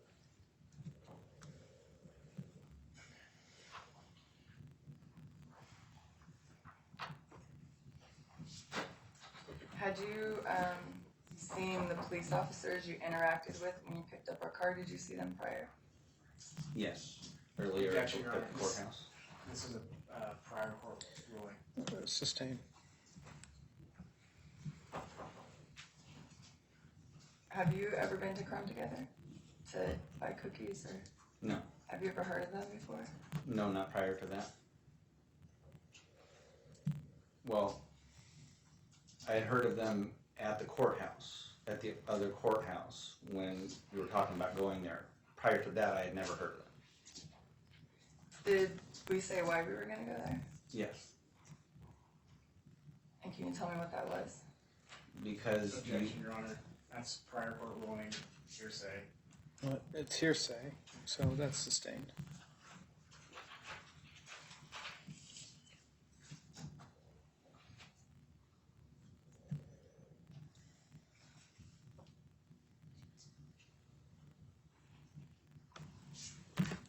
You certainly didn't think we were gonna go there to get arrested. absolutely Objection, not. Your Honor. Relevance. Sustained.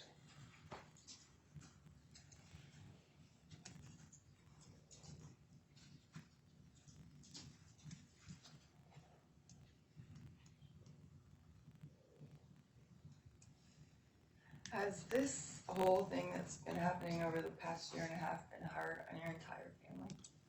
Objection, Your Honor. Sustained.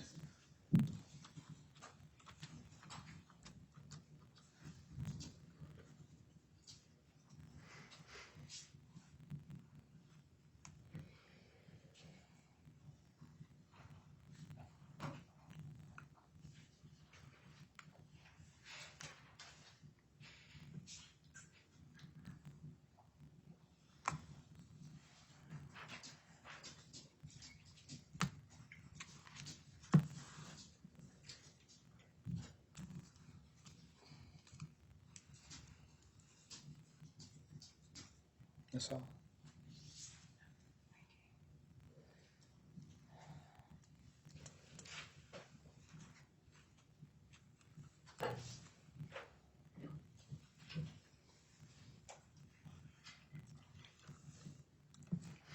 I'm afraid I'm very limited on questions, so thank you. Cross. No cross, Your Honor. Will this witness be released? Any objection to this witness being No, released? Not for the sake of Your Honor. Thank you for your time, sir. You may step down. May I stay in the courtroom now? You may. Thank you.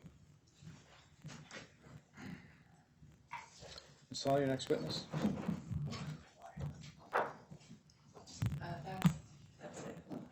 Are you testifying? Oh, yes, I'll testify. Want to come up and take the stand, please? You wanna raise your right hand for me, please? I'll have you stand first. Thank you. Do you swear or affirm under the penalties of perjury that the testimony you provide in this case will be the truth, the whole truth, and nothing but the truth? Yes. All right, go ahead and have a seat. State your full name and spell your last, please.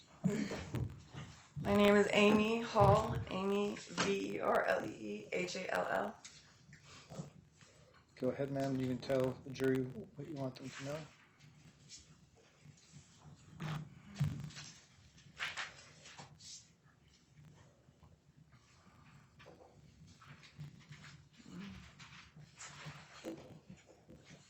I don't live here in Eugene, Oregon. I live a few hours away. I traveled here to help a friend, to support a friend in court.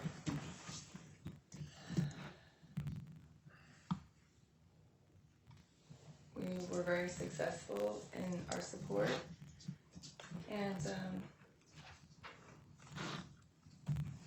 when we left there, we had a friend ask us if, well, not a friend, we just met him.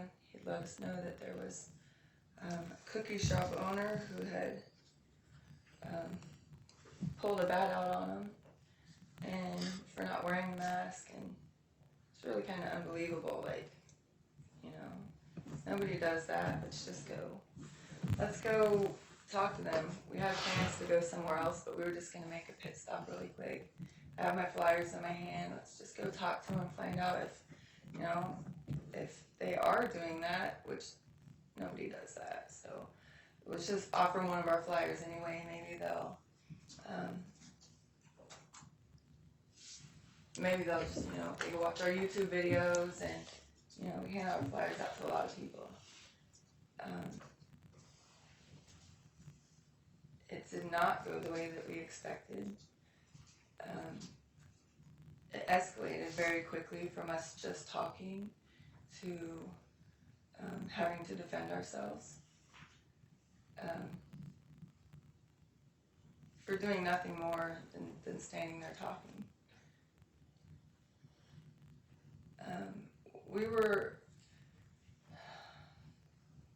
The first words that Ricky spoke to the shop owner was,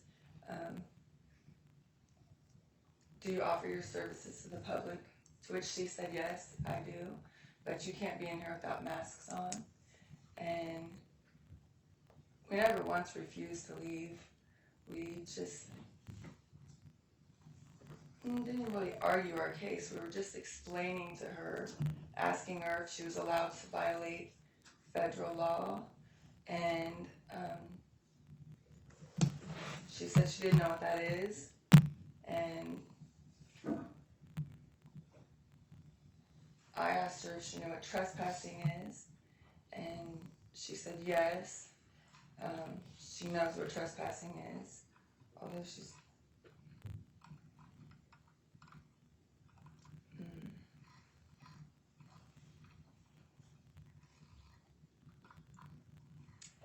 and then she got close to me. Like, it's hard to describe when you're there in the moment rather than seeing it on the video.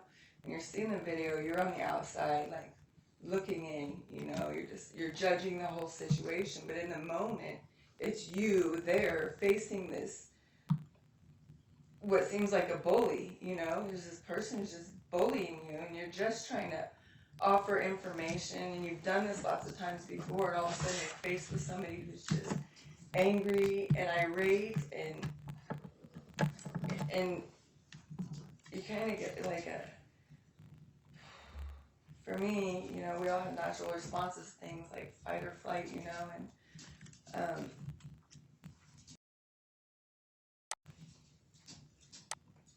I've been in lots of situations where I've had to resist unwanted touches, where I have to say to somebody, don't touch me, and I expect them not to touch me, and most reasonable people won't unless they're trying to be aggressive towards you and violent.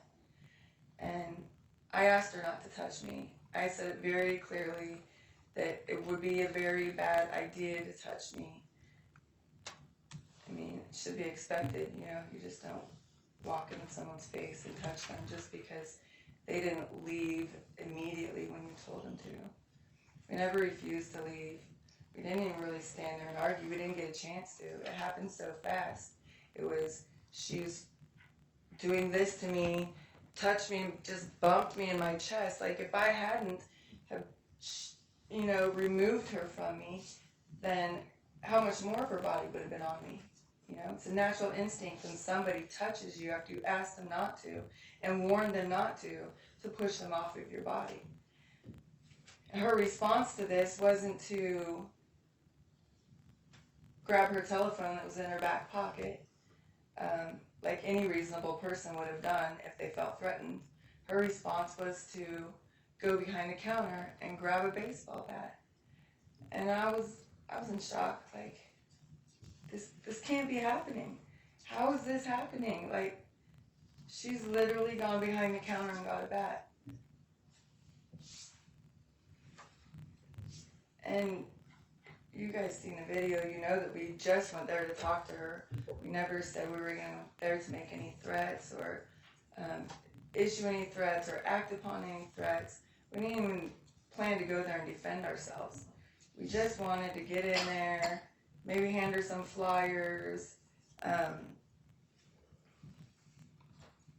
It was her actions that proved the rumor true, which is absurd because no reasonable business owner would do that to somebody who could be a potential customer.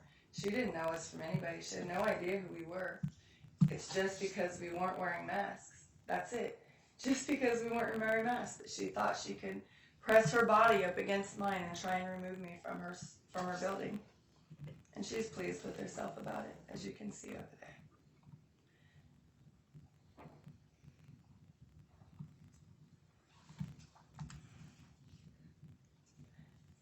When I seen her raise the bat over Ricky's head, hold it like this, like she was gonna hit him, she had the bat held in a position where it wouldn't be hard to just twack somebody over the head with it. It's a deadly weapon. And I was in shock, like here's Liz, she's just angry, holding this bat over by his head. And I was in such shock, I'm just like, I dare you. I can't believe this is really happening. I dare you to hit me with that bat. And she's like, get out now. And she comes, grabs my arm, and prods me with it. Now imagine what other kind of damage she could have done to me if I hadn't grabbed it. Everybody makes a big deal about the fact that I just snatched the bat from her. What else was I supposed to do? Just let her hit me with it? I've read the laws. There's no right to retreat in Oregon. You don't have, or a duty to retreat. You don't have to retreat, but other than the fact that I know I don't have a duty to retreat, I couldn't go anywhere. I'm standing in front of a counter. I couldn't just back out, and I couldn't turn around and walk away for fear that I was going to get struck in the back of my head. And we didn't know if there were other people in this restaurant that didn't have bats or did have bats. We had no idea, like, if this person is doing it, which is unbelievable in the first place, then what makes us think that there's not other people in the back of the restaurant? So it's a fear for us. Like, they can hear the commotion, and now they're going to come out and hit us with bats. So while I'm having to defend myself from being prodded and poked, and who knows what further if I wouldn't have taken her bat from her, I'm also thinking, are there other people out in there that are going to come try and hit us with baseball bats? And I don't like to fight. That's not me. It's not me to have to fight anybody. And I didn't want to have to do it. I didn't want to have to. Ricky and I are law-abiding citizens. We, as you can see from my desk over here, I didn't get to use half of it, but we know the laws. We wouldn't go into an establishment to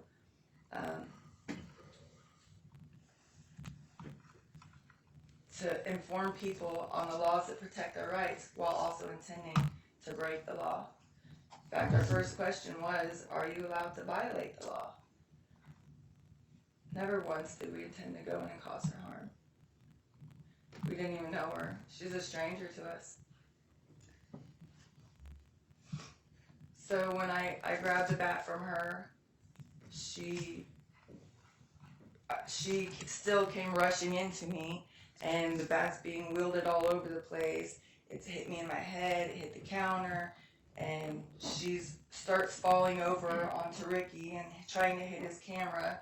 And as soon as I seen that, she's trying to hit him. I grabbed her off of him and pulled her towards me, and I grabbed the bat from Deirdre, and I passed it off to Ricky. Ricky got the bat, and he walked out, took it out of the situation so it couldn't be used on either one of us, and he stood outside the door filming.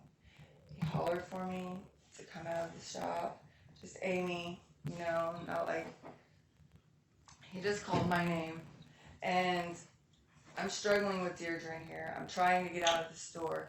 I keep backing up, trying to get out, but she has such a tight hold on my hair, and I've hit her a couple times just trying to get her to let go of my hair. She has a tight grip. She's got it back here, and when I try and get away, she gets it down here. I had flip-flops on. My toes got stepped on, and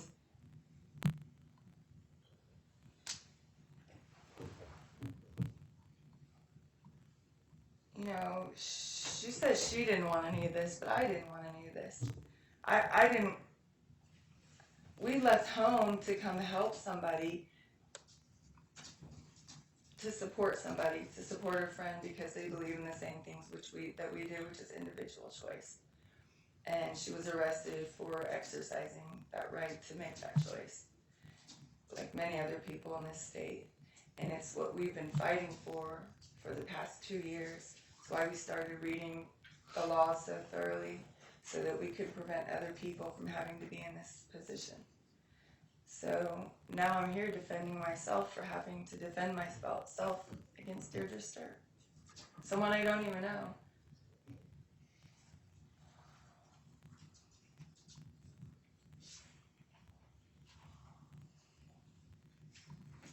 So I tried getting out of her store. You can see in the video that I'm trying to pull away from her. And she was pulling me back in, trying to pull away from her some more. She still got my hair. And it wasn't until I had to hit her one more time to get her. And when I hit her that last time, she finally let me go. And as soon as she let my hair go, I let go of her and I walked out the door. And that was it. And I was still in shock. Like, I'm in flip-flops. I have my flyers my flyers are on the floor. And just turn around and look at her like, how dare you just assault us? It was awful. The whole thing was awful. It was an ugly scene. I don't like watching it. I don't like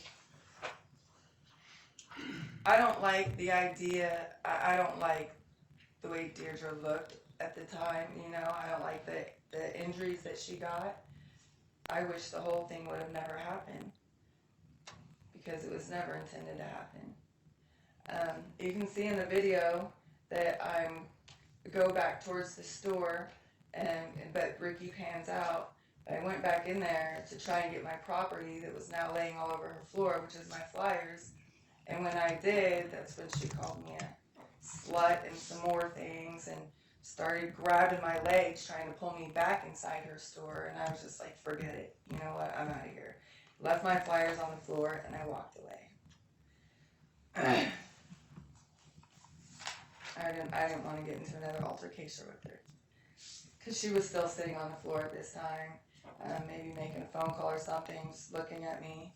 And so after she grabbed a hold of my legs and I shook loose from her, I walked off and went to report this to the police officers.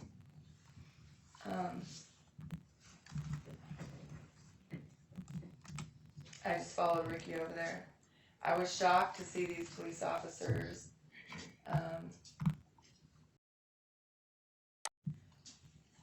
over there by our car. Ricky wasn't, because he'd seen them pull up when we were walking in. But I was happy to see them, because that means we could report what had just happened to us to the cops, and we let them know immediately, hey, this lady over at the cookie shop just assaulted us with this baseball bat, and you need to go arrest her. Now,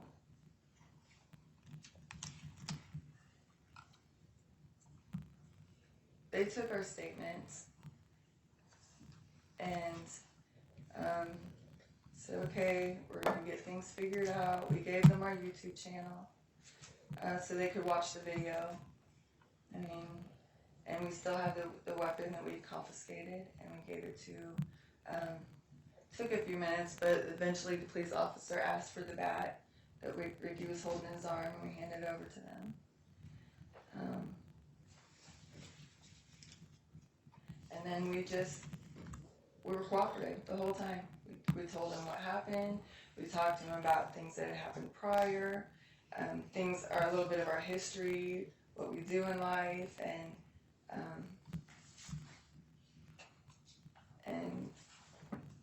just very calmly waited around to see what was going to happen. I had suspicion that we were going to get arrested because of a prior incident at the courthouse with us and the police officers. I knew that if we were going to be arrested, that it wasn't going to be because of what happened at the cookie store. It was going to be because of prior conduct we'd exposed at the courthouse. And that's exactly I asked why am I being arrested instead of the person who assaulted me, and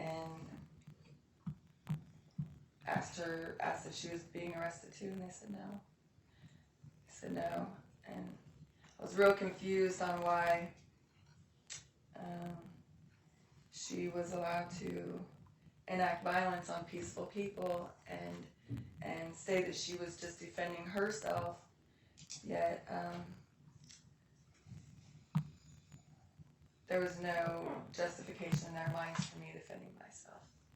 And that was a really hard pill to swallow. And to find out that Ricky, who absolutely didn't touch her and did absolutely nothing wrong, was also being arrested on the same charge. I was flabbergasted, especially after I heard the cops say that they didn't really have him on assault free because he didn't really touch her. He didn't touch anybody.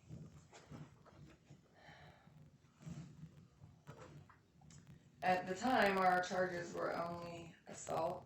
We were told when we got to the station that we were also going to be charged with robbery for taking the bat.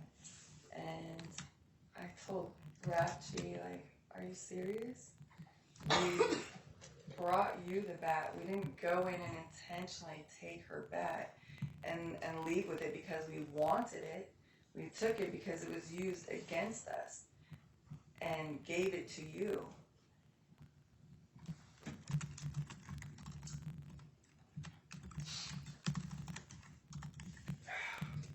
And now we're being charged with a different crime of burglary for taking a bat.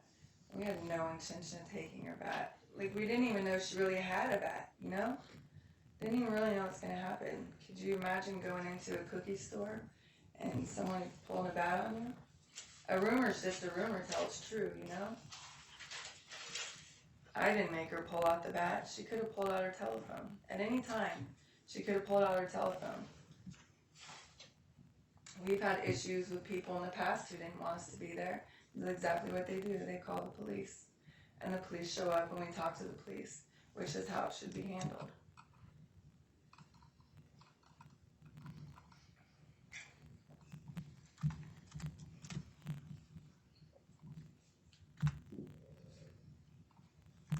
And we were arrested for doing nothing other than defending ourselves. And another person. I was defending Ricky from getting struck with the bat because at the time when you see us struggling in the video, I still don't have the possession of the bat. Deirdre still does. I only grabbed it so that she couldn't touch me with it, but we're struggling over possession of the bat. And in the struggling of possession of the bat, she's trying to hit Ricky with it. She's trying to hit his camera. And I'm just trying to get her off of him, and so she doesn't hit him. And that's when you see me hand the bat off to Ricky and her pull me into her.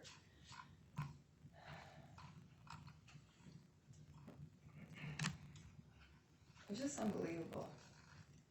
It was unbelievable. I don't know if you guys have ever been physically assaulted before, but I have. I've been physically assaulted with weapons, with fists, with someone's body. I've been in physical altercations before. Been bullied a lot. I've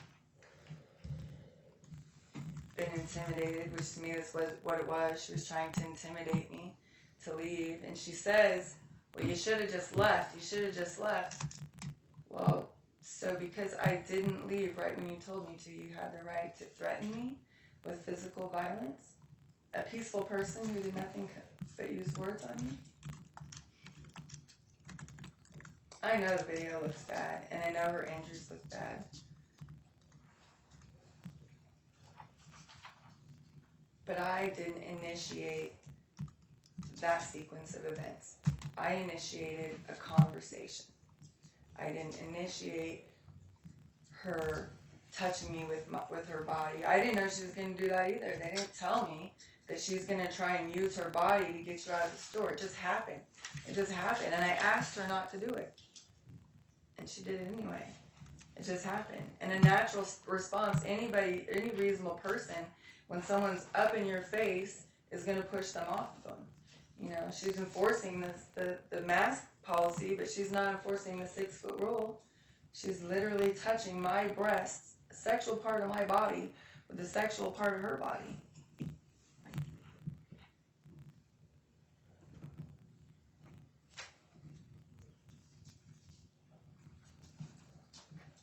I spent 4 days in jail because of this.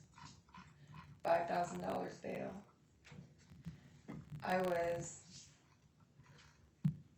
released with absurd conditions that altered I'm gonna object to my Sustained. life. My life's been altered because of this, to a huge degree.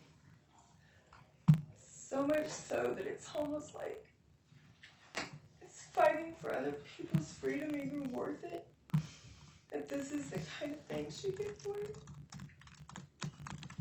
And I never wanted to be that way.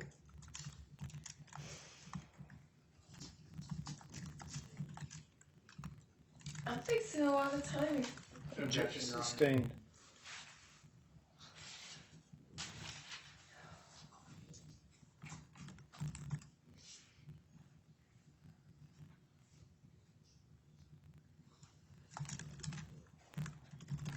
I didn't deserve to be abused. I did nothing to her to be abused, other than ask her not to touch me and push her off me when she didn't listen. I didn't exert extreme force on her. They say that she held the bat in a non-threatening manner. How is holding the bat over somebody's head a non-threatening manner? Or coming at somebody's body with it, not knowing what their intentions are? Non-threatening. Any one of us would feel threatened for that. I've experienced it before. It's not the first time. And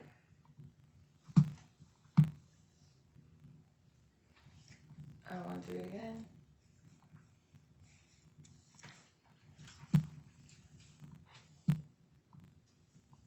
I asked Deidre if there's anything that she would have done different. She said yes. And I would do a lot of things different too. Hindsight, I just wouldn't have gone to the store. You know?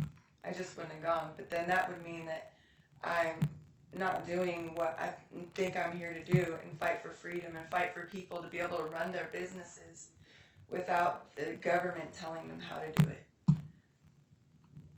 There are lots of ways we're protected from the government overreach, tons of them. And we had all the information that we could offer to her to help her determine for herself what kind of decisions she could make and standing up to the government overreach. She didn't have to take it or accept it or even entertain us. We didn't expect that. But I believe she had a duty not to assault us, not to threaten us with assault, not to use her body as a battering ram to try and get us to leave because she needs us to leave right now. We weren't a threat. We didn't intend to do her or her business any harm. In fact, her cookies smell pretty good, and I would have loved to have one, but I didn't get a chance.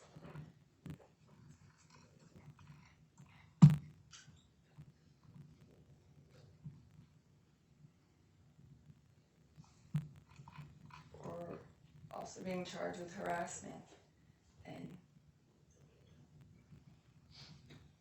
going and talking to somebody about the laws that could probably help them make better decisions than what they're currently making.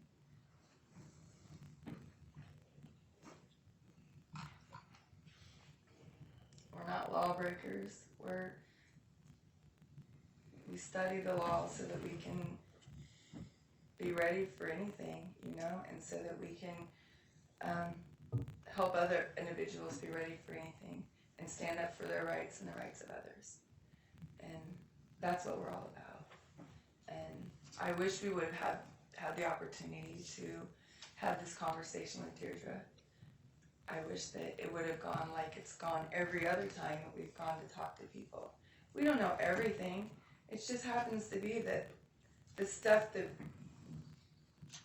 we're looking for is online, you know? All the laws I found, I didn't write them, I just found them and read them and see how they support each other and how if we use them, then the who are in the system's place right now, they wouldn't be able to enact this tyranny on all of us. It's all about personal choice on whether or not what you want to do with your own body. And not telling other people what to do with theirs. And respecting personal space and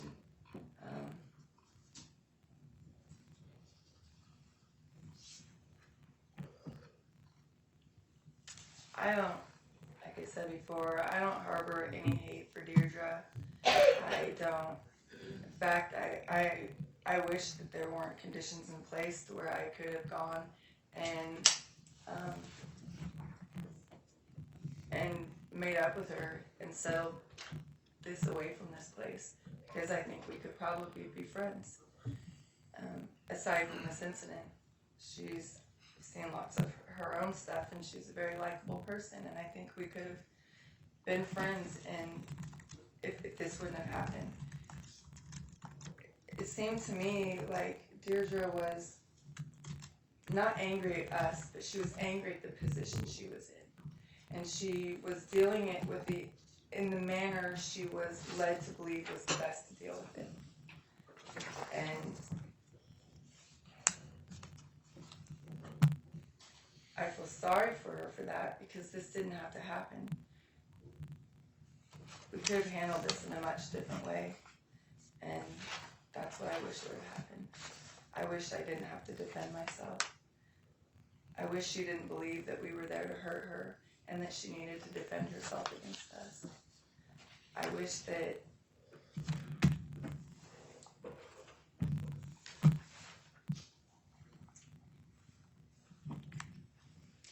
my life wasn't such hell over the last year and a half, trying to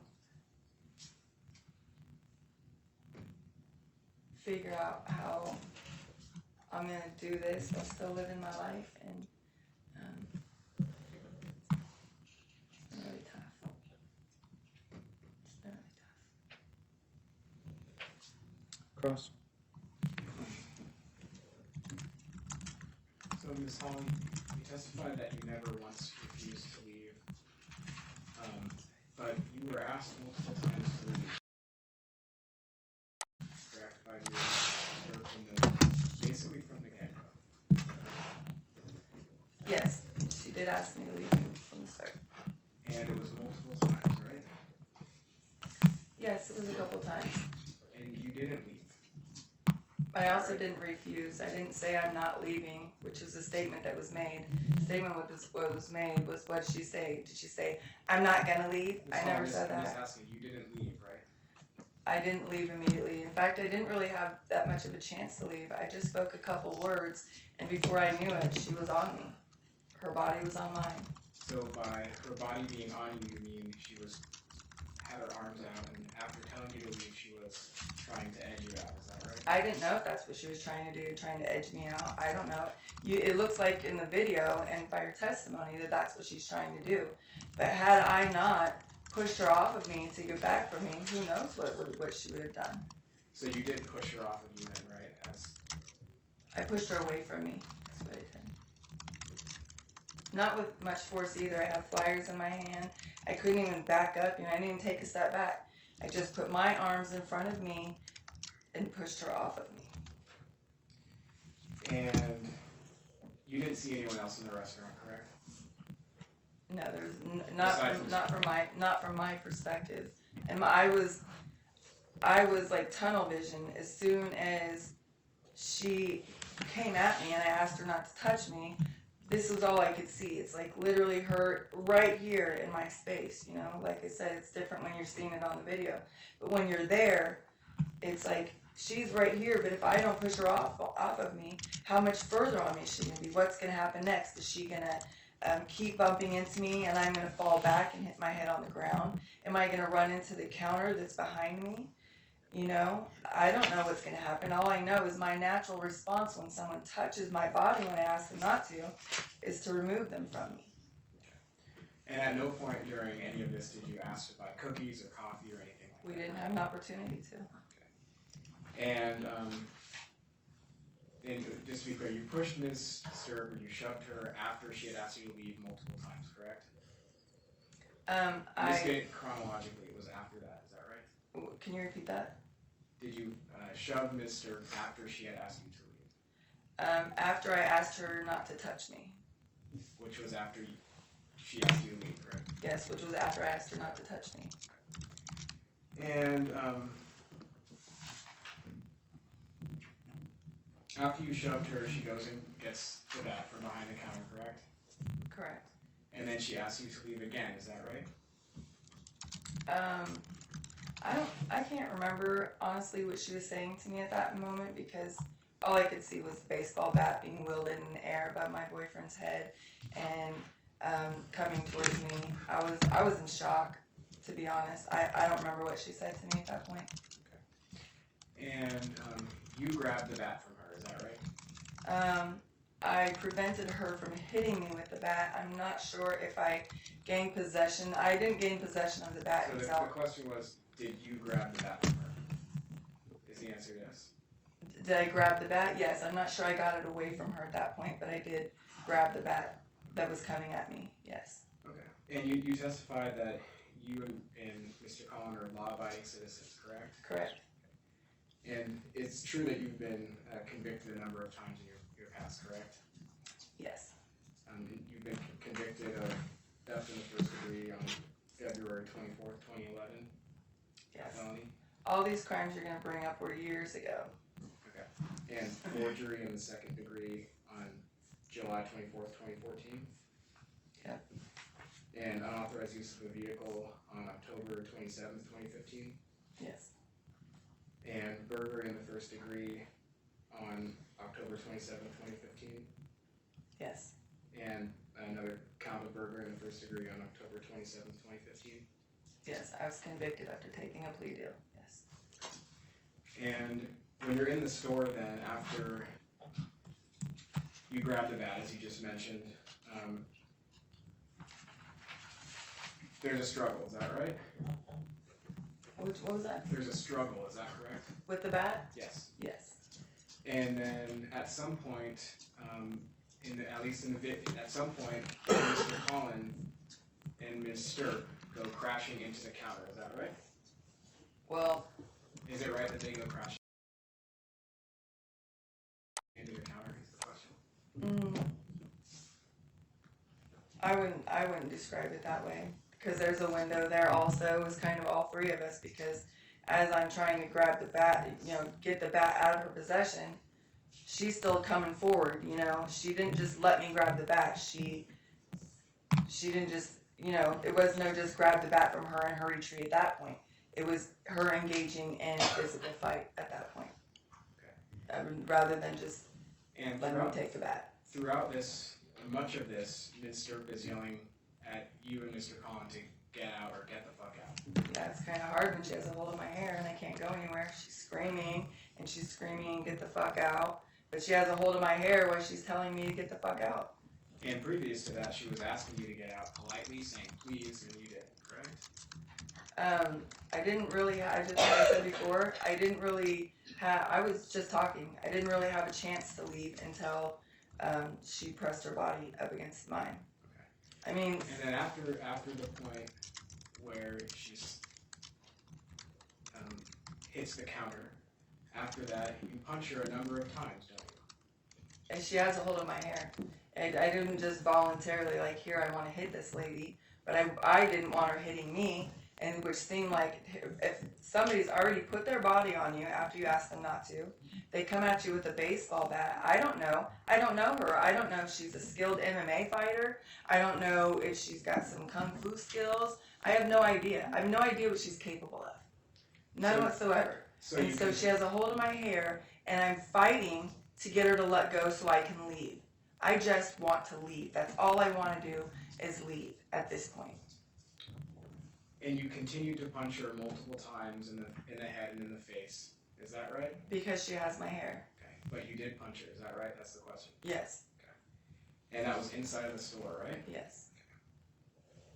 And this was after Mr. Kohn had been holding the bat, correct, and continued to film? I'm not sure your timeline. When you're punching Ms. Stirp, it's after Mr. Kohn has the bat. Is that correct? Yes, because she still has my hair. I'm trying to get her to let go. And it's while he's continuing to film, correct? Correct.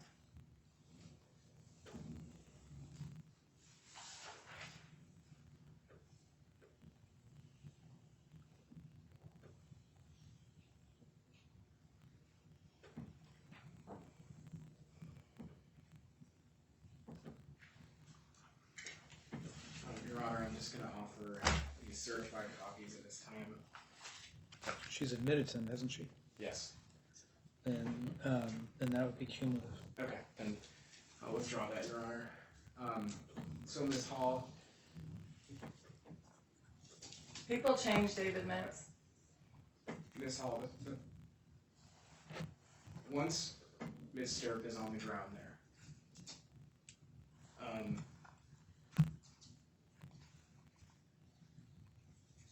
you didn't have to bat at that point, or Ms. Stirp didn't have to bat at that point. Neither one of us did. Ms. Stirp wasn't punching you, isn't that correct? When she was on the ground? Correct. Yes, neither was I punching her. As soon as Sure, she when you were hit the punching- ground, I let go of her and walked away. Because that's what got her to let go of me. Was as soon as she hit the ground, she let go of my hair. I untangled my fingers from her hair and I walked away. I only did what I needed to do to get out safely without getting hurt myself. Because I didn't put myself in that situation to get hurt. I went to help. And Ms. Stirp, when she initially made contact with you, if she did, it was not a shove, is that correct? It was unwanted physical contact that I warned her not to do. And like I said before, who knows how much more force she would have put into it had I not been able to push her away from me. And she had told you that you were trespassed, correct, from her store? Yes, but I know the definition of trespass means you have to be there unlawfully, and her just telling me to leave is not a lawful order. And that's her business, correct, as far as you're aware, Crumb together? Yes. Your Honor, those are my questions. Redirect. Like I was saying, yes, she did tell me that we needed to leave, but we've been to many places where people didn't want us there. The pandemic, this thing's been going on. I mean, shoot, you guys still require masks in the courtroom right next door, and it's 3 years later. This whole thing has been a mess for everybody. I have never worn a mask, not one single time, not at all throughout the pandemic until I showed up at my friend Mindy's hearing. And I wore one I cried out in the car for 30 minutes before I went in there because I was there to support her, but I knew that they were going to try to force me into a mask. She made me a really cool one that said treason on it, and another one for Ricky that said 2 witnesses, and they were mesh. And I remember saying on video on our live stream that this is the hardest thing because it goes against everything I believe in and I've been standing up for. I'm not just like, you can't tell me what to do. I don't want to wear a mask. It's because we have a right to choose. So I'm going to be like, you can't tell me what to do when I have a right to choose what I want to do with my body. But all of a sudden over the last 3 years, no matter where you go, people are telling you have to do this, and they're saying it because they're being forced by the state to make you do this. So the state is coercing people into coercing people. And who's going to be at fault? It creates civil liability for the store owners, It creates criminal liability if they do something like Deirdre did, and the rest is actually made on the proper person. But this has been hell over the last 3 years for everybody. For everybody. And this is what we're fighting. This is why we're fighting. So people can just choose fighting government overreach. So that the cops and judges and prosecutors and the governor and all these people can't tell you what to do with your own body. You couldn't even get into a courtroom during all of this without a mask on. And you guys are trained to know better, to know how to read the law and apply it, how to protect the people, because that's your job. I've tried talking to prosecutors and district attorneys. I've tried talking to judges, asking them why, if this is what the law says, and you're able to interpret law, why aren't you doing it? Well, here they are right here. Nobody will talk to us because we're not in that class that they're in. Went to sheriffs, all kinds of sheriffs. We traveled this state. We talked to probably 22 different county sheriffs, if I remember correctly, on our own dime, only with the knowledge that we've been able to uncover online, on our own. We do it full time. Every hour or moment that we have free, we're learning the law and how we can help people apply it to their life so that they don't have to capitulate to government overreach and just say, oh, just a little longer. Oh, it's just a mask. Oh, it's just this. Because now we see where it went into, oh, now everybody has to take the vaccine. Kids are wearing masks in school. Little children who just need to breathe. Moms are wearing masks in pregnancy centers, giving birth to their babies. All right, Ms. Hall, this is not your bully pulpit. I'm not sure why defense or state is not objecting, but this is far beyond the relevance of this case. My point is, you guys, I never set out with intentions to hurt anybody. David Mintz knows this. If he would have Objection. Sustained.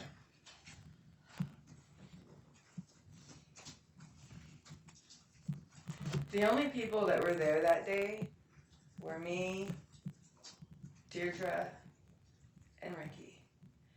And my fight was never even with her. My fight was for her. My fight has always been for business owners, for natural persons, for Ms. teachers. Hall, please restrict your testimony to the issues of the events at hand.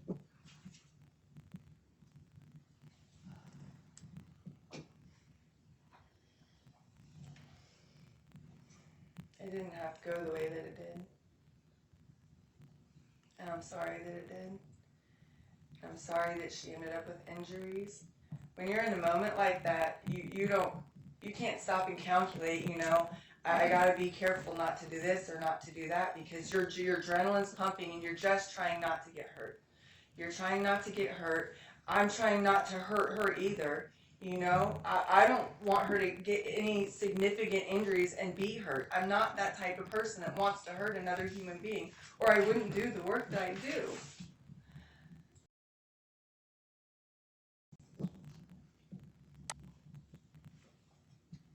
And neither is Ricky.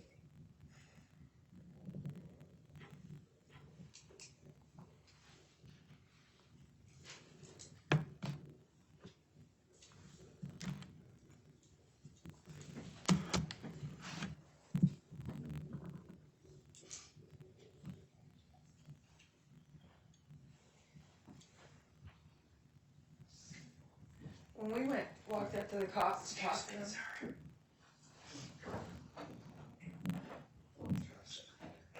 I didn't even want Deirdre arrested. I never said once, you need to go arrest her. I just couldn't believe that it happened. I still had compassion for her because I knew that she didn't know what she was doing. I knew that she was angry, but it wasn't at me. She was taking her anger out on me because of what she's been put through over the last 2 years. Because of what she's been made to feel like she has to do with her business. That's lost her all of her customers. That's the reason Ricky and I fight so hard, is so that people can make their living without the government coming in and saying, you have to do this or else. I was never the threat to Deirdre. It was the government overreach that was. I was just there to offer her an alternative to the violence. If it were true, I know way knowing told is true, what is true until I found out for myself.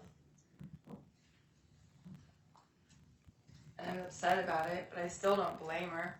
I don't blame her for being angry over what she was going through for the last 2 years. I just regret that she took it out on me, and I was put in position to defend myself. That's all. Thank you. You may step down.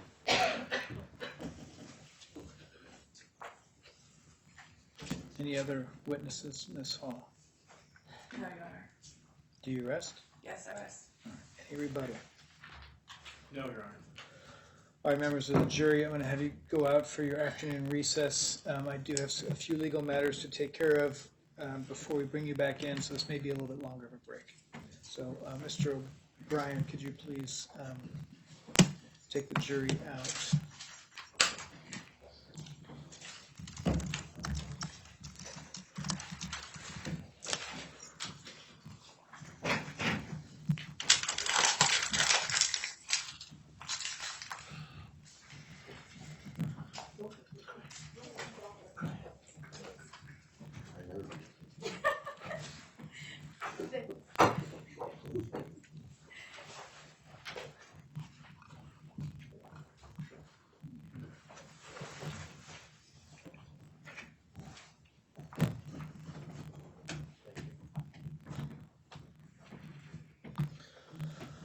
All right, so I'm going to print out the draft jury instructions, and we will start to work on jury instructions. Hopefully, if we can get them done efficiently, then we'll move on to closing arguments. Let me...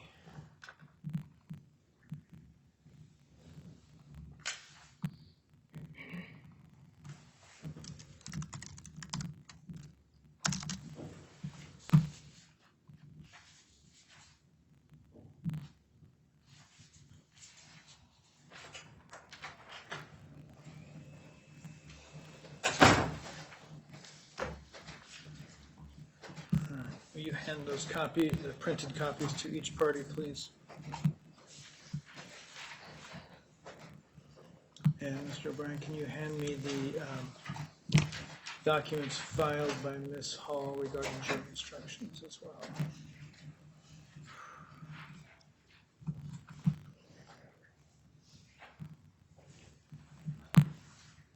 Sorry, John. Without last instructions to not get quite here. That's okay, hand that out first.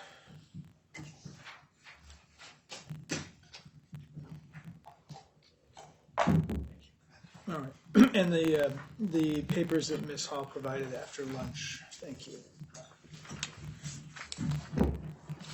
All right.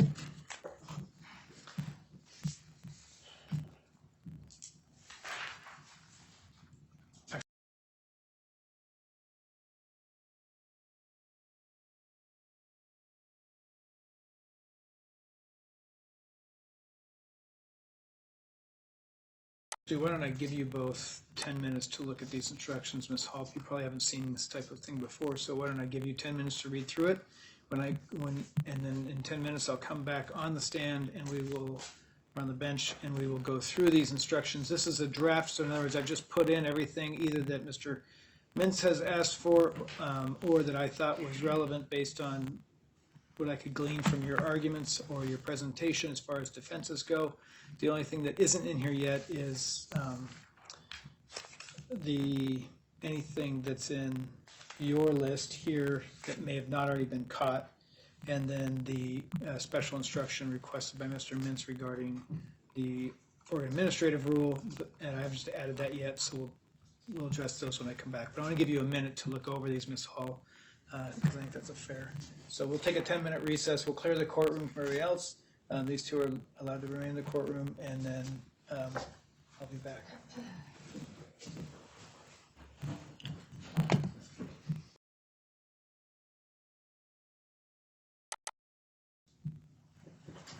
All rise.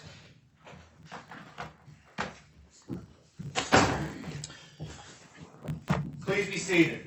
All right, so I've had a change in a plan as far as this goes. I don't see how there's any way we can get through the jury instruction discussions that we need, that I look through these statutes that you've cited in this hall, and that we do closing argument, and get this done in time for the jury to have some meaningful time to deliberate all before 5.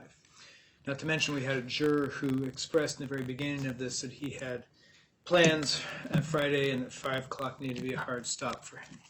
So I'm going to bring the jury in and excuse them for the day and have them return on Tuesday. I think I'll have them return at 9, simply because I don't know what the trial docket is like next Tuesday and how crowded it's going to be and all of that. So I'm going to,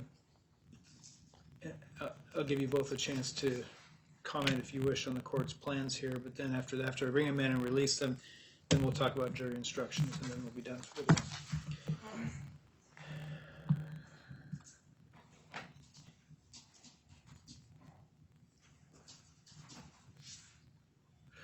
All right. Mr. Mintz, Ms. Hall, any comment regarding that plan? No, Your Honor, it seems to make sense No. given the time. Yeah, not the plan, thank you. All right, Mr. O'Brien, you bring them in, please.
Your Honor, the jury. Yes, please let them in.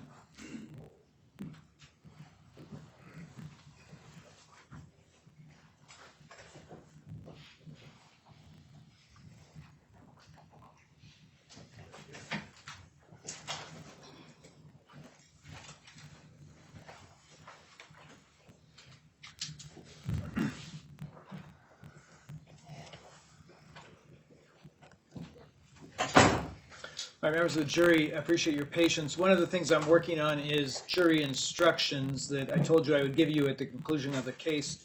The next step after that is closing arguments and then deliberations.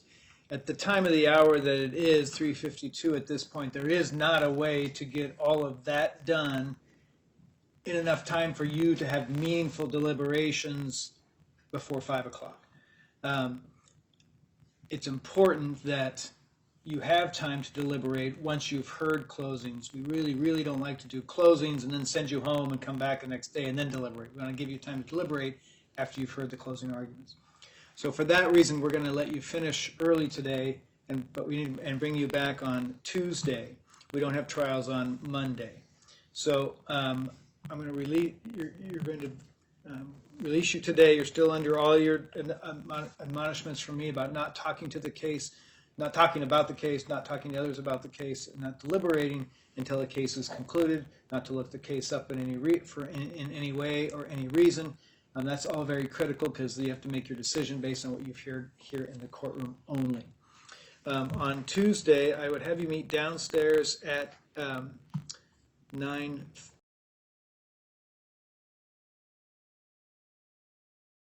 o'clock, excuse me, at 9 o'clock. I don't know how many trials or new trials are coming up on Tuesday, and I don't have a way to look that up real quick, but keep in mind there may be other new jurors kind of amassing in like you did this week. So when you get there, you may want to try to point out to the bailiff down there that you're here for this trial, so you don't have to go through all the stuff you went through on the first day. All right, we'll have you meet downstairs. We'll take you back to your jury room. You can leave your notes there. Don't take them home with you. Leave them there. And then grab your stuff and then head out all the way out through security. And then I'll see you on Tuesday. Thank you.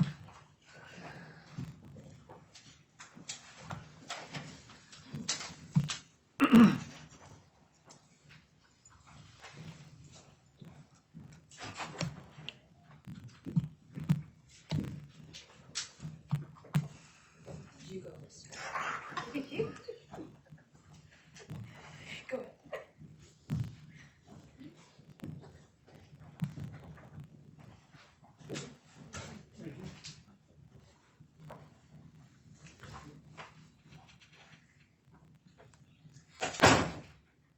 All right. Let's go through jury instructions to the extent that we can. I may not be able to rule on some of these issues, but we'll just go from there. Let's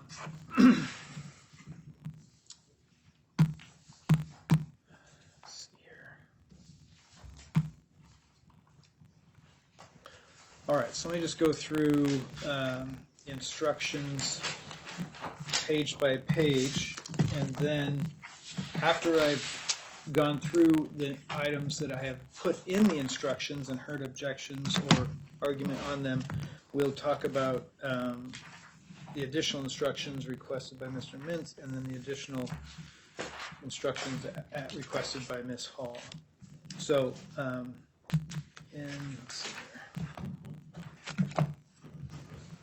All right, so on that first page, and I'm just going to go page by page. On that first page, the first 4 paragraphs or 5 paragraphs are standard instructions from uniform jury instructions regarding juror responsibilities and duties.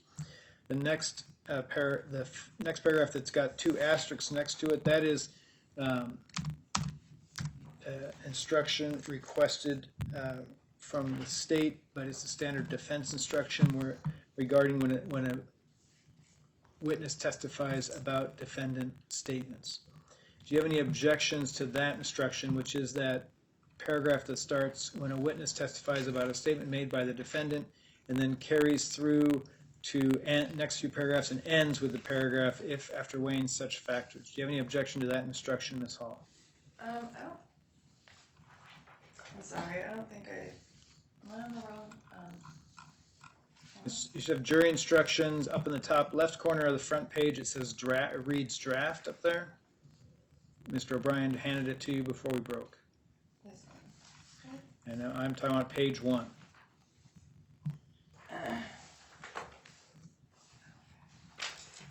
Does it have a 1 on it? Down the bottom right corner, page 1.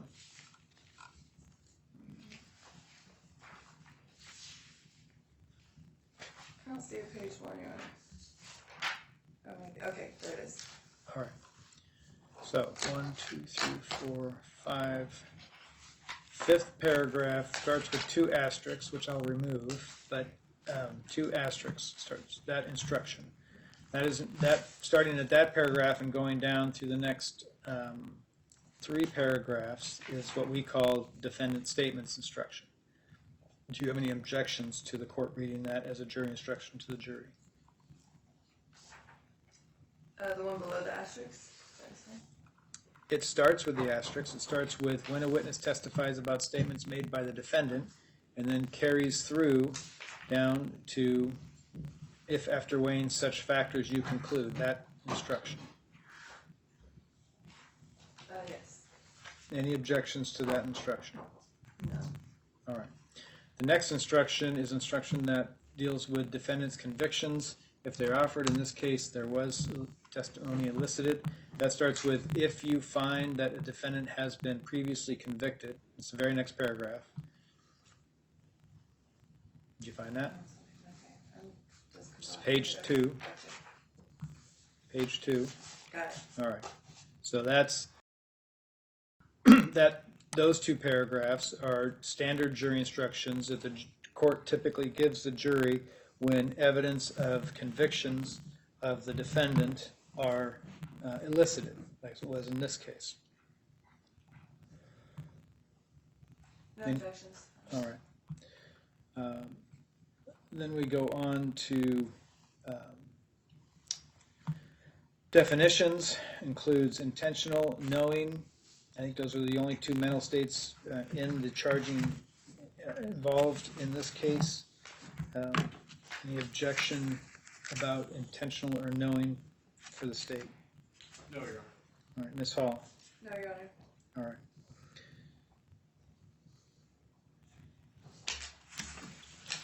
Physical injury. I did not include serious physical injury. I didn't see a place, and I could be wrong, so don't hesitate to correct me, but I didn't see a place serious physical injury was mentioned in these charges or other instructions. So I just put in physical injury. Any reason why we need to add serious physical injury? No, Your Honor. Okay. I would prefer if you added serious in For what reason? there. Serious physical injury is a legal term, has a legal definition, but we don't have, and I don't know of any. Can you point to me anywhere in these charges that involve the jury to analyze a serious physical injury?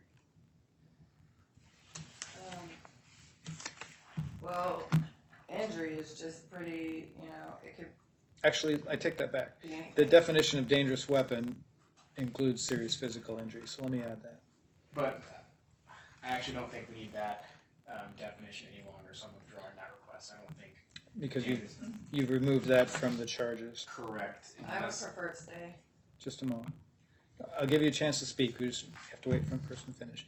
The dangerous weapon instruction was involved for the defendant's use or threatened use of a dangerous weapon. Correct. And I've withdrawn that, so I don't think. I it's- object to that. All right, I'll give you a chance, Ms. Hall. I need you to wait till your turn. Let me just go and look at.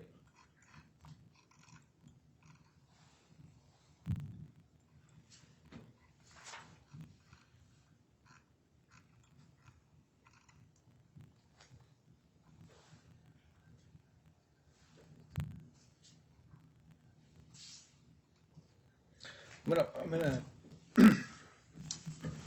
hold off on deciding that until we get to all the instructions, because some of the defenses and other things may or may not deal with that. So let me just table that one.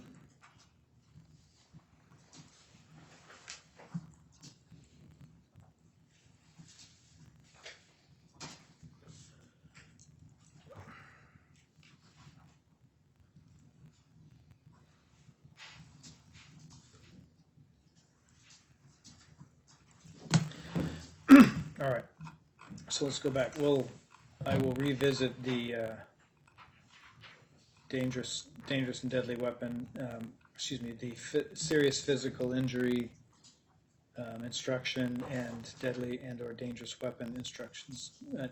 Offensive physical contact. Anything that's obviously part of the harassment charge. Dangerous weapon. We've talked about that. I'll revisit that. The state asked for building and premises. Anything about those two instructions No objection. for the state?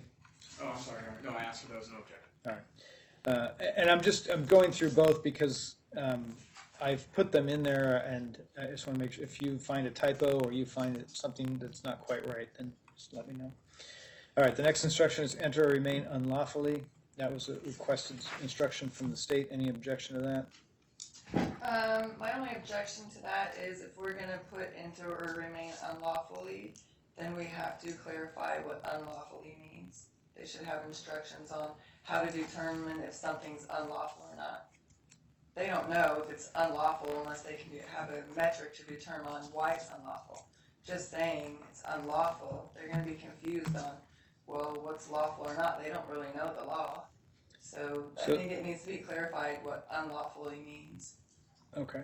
The instruction does read to fail to leave the premises that are open to the public after being lawfully directed to do so by the person in charge. lawfully, they need to understand what that lawfully means. Like, how do they know it's a lawful order? I think it needs to be clarified what lawfully means. So what do you propose to be an instruction? That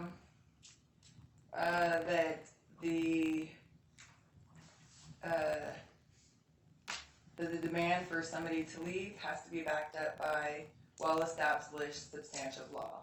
So it's not just, I asked you to leave, so you're leaving. That's not a lawful order. So that they need that clarified for them. That lawful means that it's backed up by well-established substantive law. Or else you might as well just get rid of the word and it'd be the failed leave premises that are open to the public after being directed to do so by the person in charge. There's a reason the word lawfully is in there. It's a very important word, like in the court of law.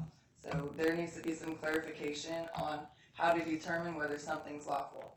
If not, you might as well just leave it out and just say, I understand the logic of your argument, and I'm not ruling on it one way or the other.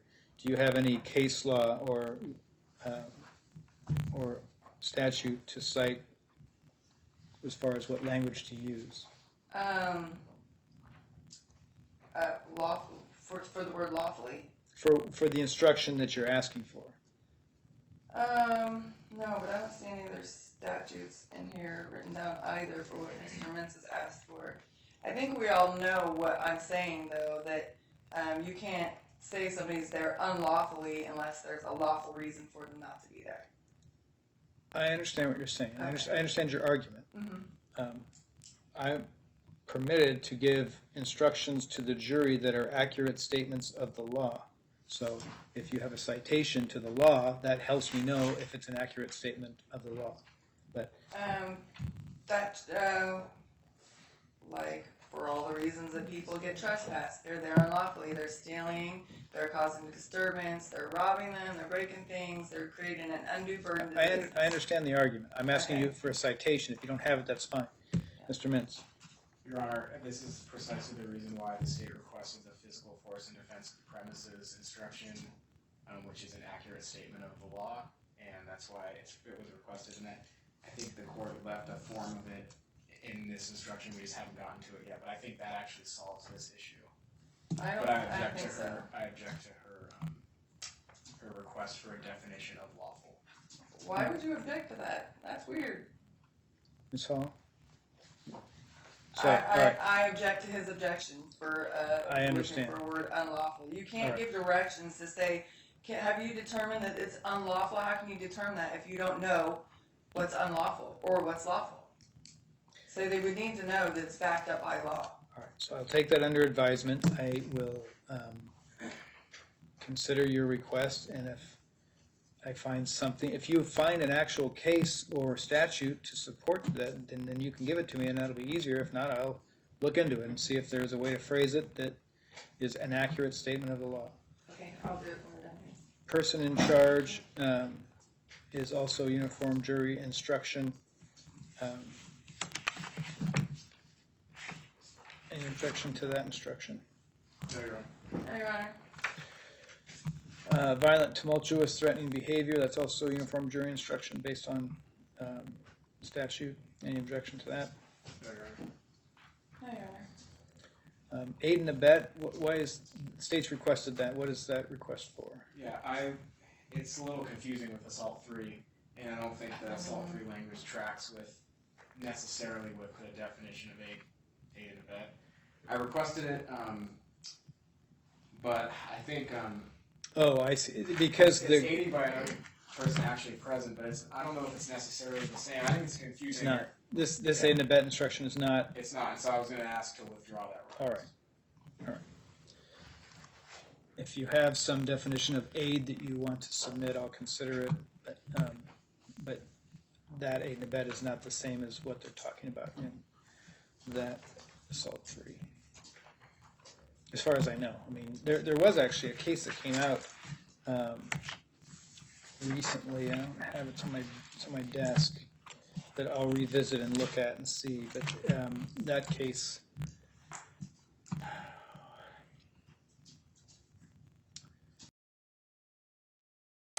discussed aid and abet as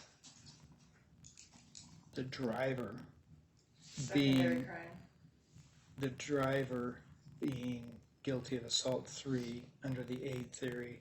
And they discussed it, but they didn't really get to an answer. And so you might want to look at that case and see if it contributes or doesn't. But Yeah, I believe that's in the case where where you're talking about aiding and abetting, where they planned the commission of a crime and it was a getaway driver. no, that's not it. We'll see. Okay, so next instruction is count 1, burglary in the first degree. Any objections or corrections to that instruction? So, Your Honor, I just see in a number of the counts, the citation for the uniform jury instruction is included at the end of it. Yeah, and It's a typo, that's all. And then I noticed that the year 2023 is used a couple of times. See, that's what I'm talking about. And then I would also ask the court to consider my submission regarding count 1 with the 2 alternate theories and the concurrence Oh, right. instruction in the verdict. Yes. Let me look at I that. didn't file that, I handed it to the court, I'm happy to, and I've provided a copy to Ms. Hall, but I can also file it if that's helpful, but it basically tracks the uniform jury instruction, but just splits it up into assault or harassment with respect to the burglary in the first degree. Let me pull that up. And I left the citations to uniform jury instructions in the draft. I'll be taking those out for the final. But I've corrected the 2021, or I've corrected the year to read 2021. Let me pull. You can have a seat during this process if you want, Ms. Hall. Okay, I was just wondering why my forms don't look like David Mitz's. Which Did we one? get this copies of the same things? Yes, we gave you the same, printed them out twice. You got a lot more words on your papers. So Mr. Mintz, from your, maybe I'm not looking at the right thing here. Do you have the instruction that he submitted that he's referring to, Mr. O'Brien? I have another copy, Your Honor.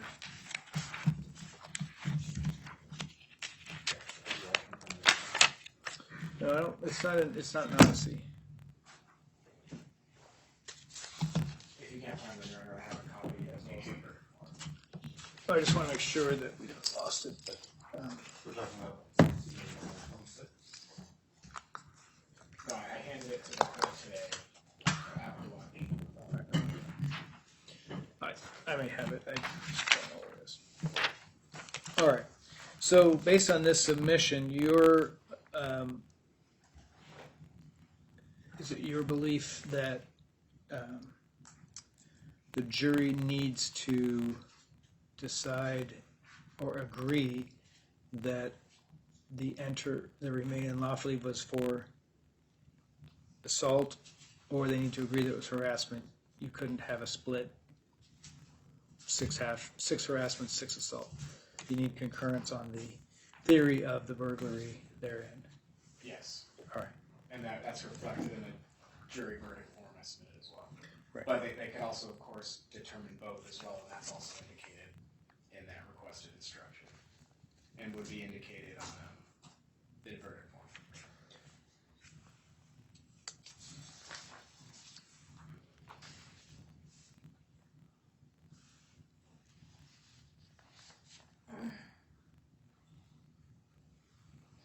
The word unlawfully is in here quite a few times. We're definitely going to need clarification on that.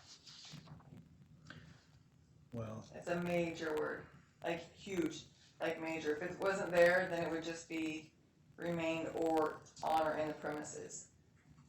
So unlawfully definitely has to be defined. the question right now is, the state has submitted. Did you give Ms. Hall a copy of this? Yes. All right. So the state is requesting that regarding count 1, the jury be instructed on both separately on both theories of burglary. And so regarding the state's submission for burglary in the first degree instruction as to the elements, do you have any objection to it being, to the court instructing the jury as to the elements as he's put it in this form? So it breaks it down. Yeah, absolutely. I object to him putting harassment in there. Okay, and the basis for that objection? Because I don't believe that's a part of burglary in the first place. Well, they've alleged the burglary with the intent to commit assault and harassment therein. So that is how they've pled it, and that is, But that's not the way the law reads it. that's how I read it. For the burglary,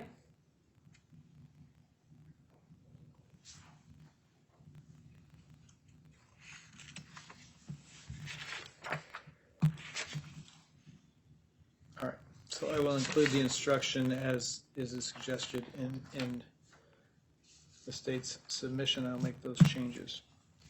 yeah, I object to the bottom one. I don't really object to the top one unless we leave out the instructions for unlawful, but the bottom one I object to. Based on it, Harassment. including harassment. Mhm. All right. All right.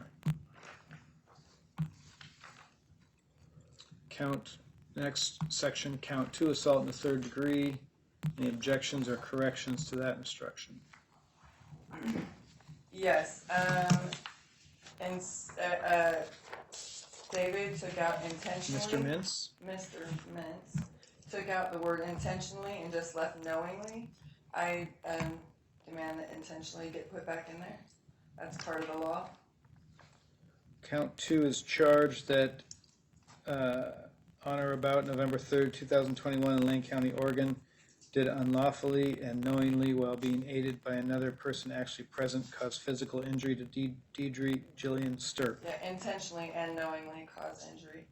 Intentionally or knowingly. And then word intentionally needs to be put back in there.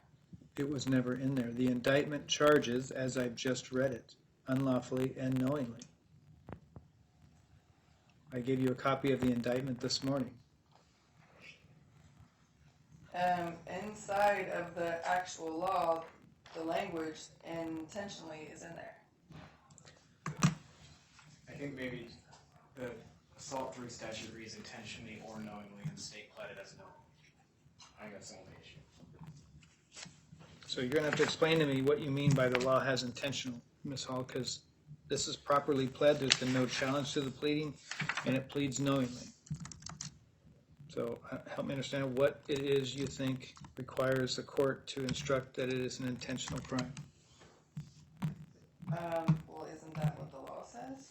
That it has to be, it says intentionally and knowingly? Cause another person injury? It is in the alternative. The state may choose the mental state as long as it's in the statute. So in this case, they pled it knowingly. So they have. Well, I object to that. All right, your objection is noted. Any other objections? Yes, on number 2, instead of knowingly, it needs to be intentionally. That objection is noted.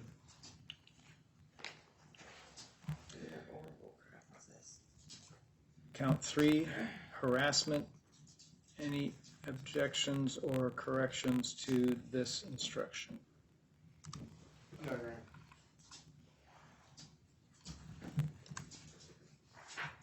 No, Your Honor. I actually put intent in there.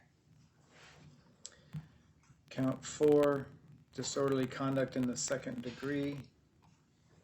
Any objections or corrections to this instruction? No, Your Honor. Nope, put intent in that one also. And again, just the years, and a couple of these. Oh, 2020. I did, okay. I changed it to 21, and I changed it to 21 in the other counts. All right, so then that takes us to count 5, criminal trespass in the second degree. Any objections or corrections to that instruction? No, Your Honor. No, Your Honor. All right.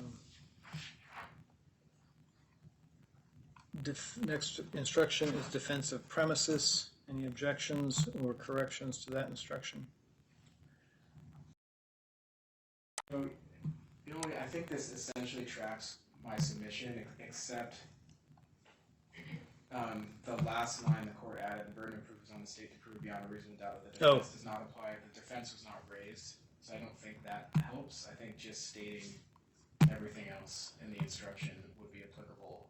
I've deleted that line. The next instruction that deals with the limitation of defensive premises, I intend to, any objection to the court adding that instruction as well. I'm back on the defense of the premise one. I kind of got lost what you guys were talking about. There was a final line in there that Mr. Hall pointed out was not applicable to this situation. You mean Mr. Mintz? Mr. Mintz, sorry, Mr. Mintz. Do you see the final line in the instruction? Yes. All right. Okay, never mind, sorry. All right, so then the next instruction, which is a limitation to the defense of premises, any objection to that instruction? I don't think I requested it, and I don't object to it. I'm indifferent, essentially. You didn't request it, I just added it. And I'm getting rid of the heading and just going to put it as a paragraph following the defense of premises instruction, so it's all one instruction. The next instruction is self-defense. Any objections or corrections to that instruction? No objection, Your Honor. Ms. Hall? Hold on one second, I just started reading it.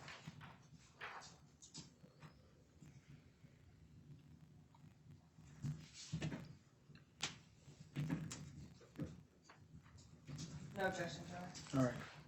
Again, there are restrictions or qualifications to self-defense, which are the next two instructions. Any objections or corrections to including these two instructions? No objection. I just think I see a typo after the word physical. It seems to be a missing word. Which we're at? Second line, let's see, that the other person with the intent to cause physical blank to the other person probably reads physical injury. Okay, the other person with intent to cause physical. Okay, let me pull that out.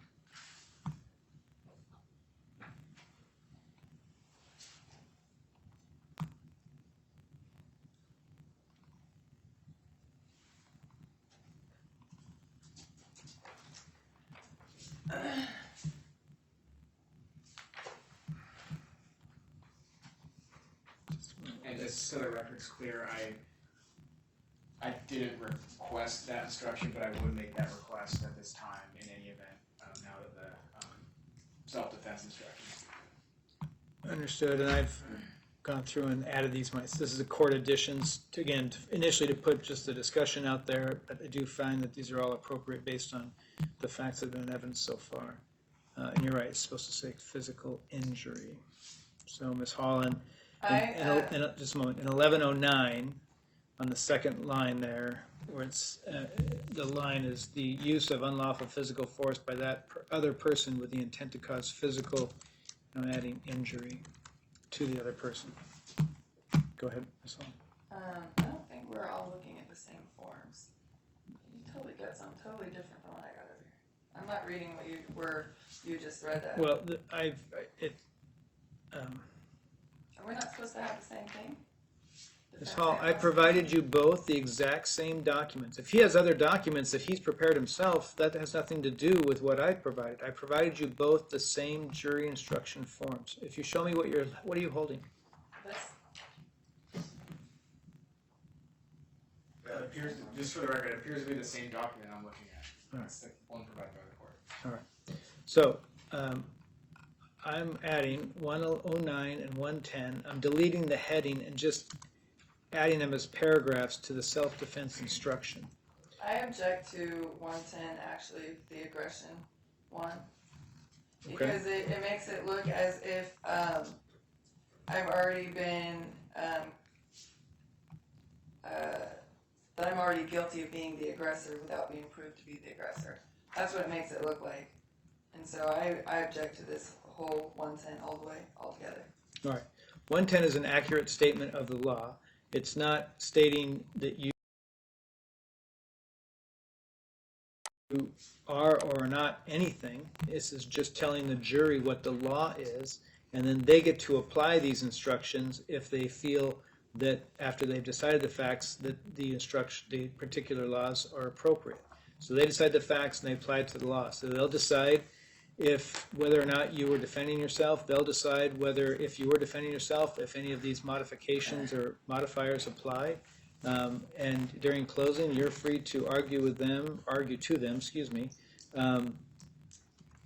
how you think they should apply the facts to this case. Thank you, Your Honor. All right. And so then that takes us to the last instruction of the draft, which is the plea of not guilty and burden of proof. That instruction will, any objections or corrections to that instruction? It's also a standard jury instruction. No, Your Honor. No objections, but did any of my jury instructions get put in here? Remember when I said we're going to go through the draft that I created, then we're going to go through the few I didn't add that were Mintz's, and the few that, and then your list, which I haven't had a chance to really go through or add yet. Thank you. So we'll get to that. I think the only one, and correct me if I'm wrong, Mr. Mintz, the only one I didn't add of your instructions was the instruction requested in the special instructions you filed, which was mask requirements for indoor spaces. Is that the only one left of your request that I haven't addressed? Yes, Your Honor. All right. So in evidence is the Oregon Administrative Rule that fully sets out the law under OAR 333-019-12025. And that's what you're summarizing in this instruction. That's correct. So as I was analyzing this, I guess I was asking myself, what assistance does it do to the jury for me to summarize something that's fully in evidence and they get to look at and you can argue exists because it's in evidence? Right. And I didn't know if that was going to be in evidence or not. And Okay. I agree. I'll just withdraw that request to make it simpler. All right, that's fine. That was my only question about that instruction. Ms. Hall, I haven't had a chance to fully examine the statutes, the 659A statutes that you cited, but I do notice that they are in a completely different section. And so what is the reason for your requesting those instructions? 659A. Yes. That one should be public accommodations. It is. Yes. The jury needs to understand what a public accommodation is, and that will help them also determine whether someone's there lawfully or unlawfully. It's important that they understand what a public accommodation is. As Jillian Sturp's restaurant was classified as, or business was classified as a restaurant, it's important that they know that restaurants are public accommodations.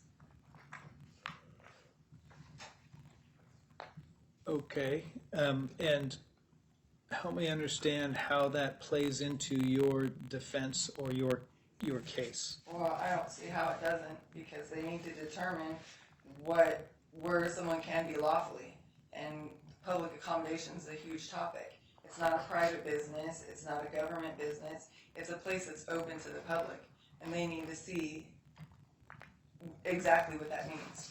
That can't be left out. 659A, 400 and 403 and 406 deals with discrimination in a public accommodation. Yes. And it deals with discrimination involving people of race, color, religion, sex, sexual orientation, gender identity, national origin, marital status, or age. Yes. How does that apply to this case? How does it not? There are more protected classes than just that. That just lists them. It's not an exhaustive list. It doesn't list all protected classes. And besides that, my religion is in play here. She discriminated against me because of my right to conscience to choose what religion I subscribe to. Well, that's not in evidence. What I have to put my religion in evidence. If you want, I have heard no evidence, no testimony, nothing about Miss Stirp discriminating on a basis of religion. My right to conscience is my religion. Right of conscience is religion. To choose what religion you want to be, you have to. It's dictated by your own conscience.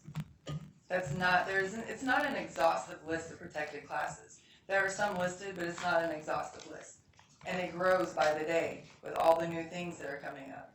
So yeah, she discriminated against me because I choose not to subscribe to the religion that's making people wear masks. My religion is way different from that. To me, it's a satanic mask ritual. I've said this to the police officers. I'm trying to read the statute because you're saying this is not an exclusive list, but It's not exhaustive. As I read this, it reads, except as provided in subsection 2 of this section, all persons within the jurisdiction of this state are entitled to the full and equal accommodations, advantages, facilities, and privileges of any place of public accommodation without any distinction, discrimination, or restriction of an account of race, color, religion, sex, sexual orientation, gender identity, national origin, marital status, or age, if the individual is of age, as described in this section or older. And then subsection 2 states that this section does not prohibit the enforcement of laws governing the consumption of alcohol beverages by minors and the frequenting by minors of places of public accommodation where the alcohol beverages are served. That doesn't seem to apply in this case. The enforcement of laws governing the use of marijuana items as defined by ORS 475009 by persons under 21 years of age, and the frequenting by the persons under 21 years of age of places in public accommodation where marijuana items are sold. That doesn't seem to apply. No, we just need the first part. The offering of special rates and services to persons 50 years of age or older. That doesn't seem to apply. And then section 3 reads, it is an unlawful practice for any person to deny full and equal accommodation, advantages, facilities, and privileges of any place of public accommodation in the violation of this section. I don't see anywhere where it says this is not an exclusive list or that there's some other category. It specifically lists categories. I don't understand. Regardless of that, she discriminated against me because of my religion, and Ricky because of his disability. You can't tell me what my religion is, and neither can she. But I'm practicing my religion, and that's why she didn't want me in her store, because I wasn't practicing her. And that's the way I see it, and that needs to be in the jury instructions. She discriminated against me and other people that don't participate in the religion that's making people wear masks. All right, well, I will look more closely at these statutes that you've cited. I just want to make it clear. Just a minute, Mr. Mintz. I will give you a chance on this for sure. I will, like I said, I will look more closely at these statutes and any case law that may be associated with them, and make a decision on that. Mr. Mintz, what is the state's position on these instructions? The state objects to those being included. I think it would confuse the jury, and aside from that, I don't think there's any evidence that shows that would show that Ms. Stirp discriminated against Ms. Hall because of religion or anything listed there. Ms. Hall may feel that way, but if we're looking at what's in the evidence at trial, I don't think giving instructions along She these lines. literally called people. Ma'am, I'm going to ask you again not to interrupt, to wait your turn. I don't think those statutes are in the criminal code, and I just don't think they're applicable or relevant or helpful in jury instructions in this case. All right. Your final word on that. Your Honor, they're incredibly helpful. I'm not sure why David Mintz is trying so hard to get all these necessary things that need to be in there out of there, but that is definitely very necessary because I was discriminated against because of my religion. All right. I will review, like I said, 659A, 400, 403, 406, and 030. and come to a decision on that. You've asked for ORS 176795. I think I know what that is, but no, maybe I don't. So 176795, actions authorized under emergency proclaimed under 176785.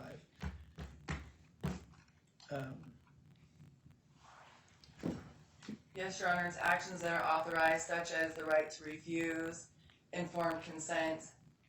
The jury needs to know that in order to require somebody to do something under these laws, you have to offer the option to refuse and give informed consent.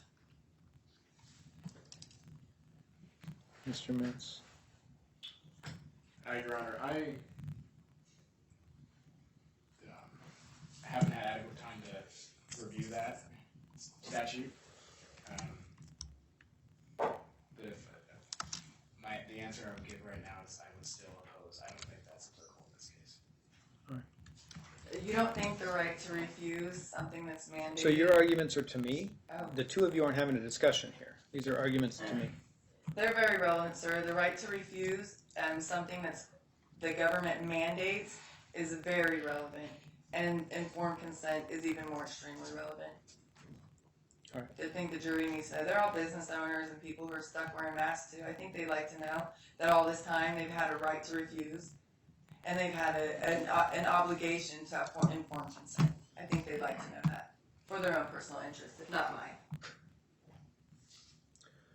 I'm not here for their personal interest. I'm just here to make sure this trial goes forward and they're educated on the laws that apply to the case. So I'm interested in their personal interest and my own. all right, I will review that further and make a decision on whether that has any relevance or import on the jury instructions.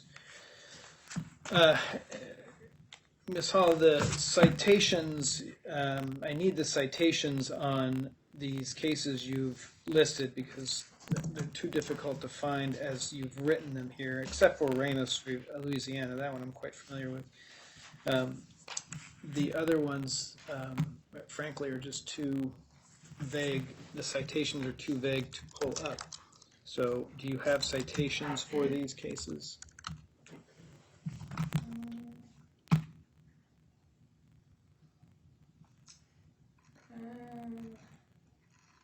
The Ham versus, U.S.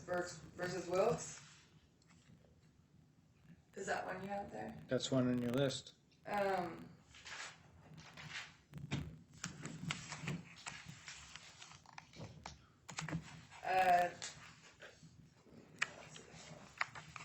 That's a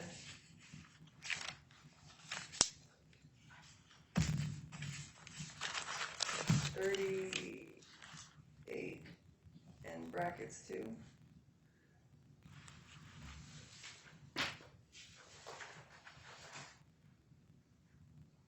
Is that what you're asking for, the citation, the 38-2?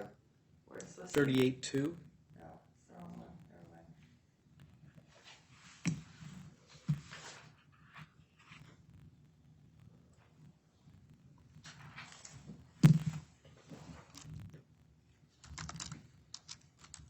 I'm pretty sure that one's in Ham versus Rockville. 13, LED, 2D.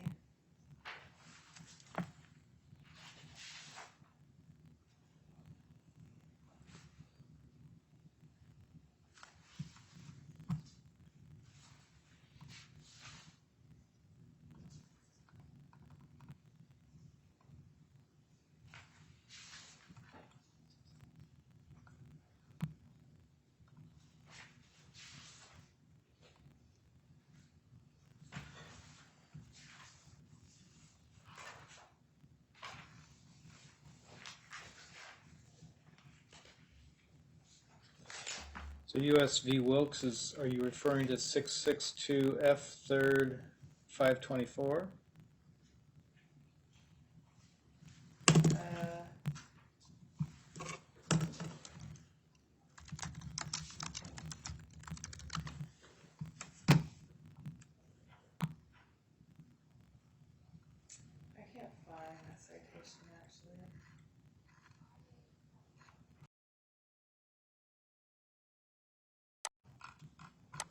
All right, well, on these cases that you have listed, if you provide me with citations, I will review them. If you don't, then I will not, because I don't know what cases they are.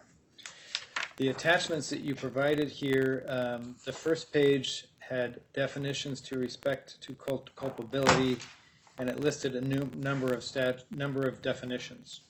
We've included intent and knowing on this list. Were there others you were requesting?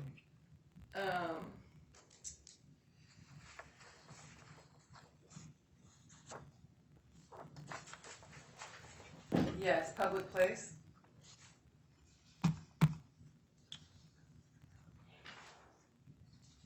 Where you see public, on this sheet of paper you gave me?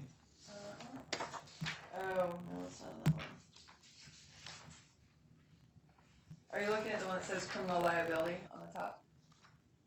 Yes. Okay. Voluntary.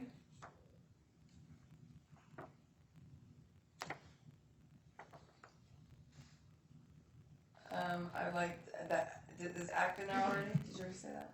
I've not included act. Okay, like act included, voluntary act. That's right.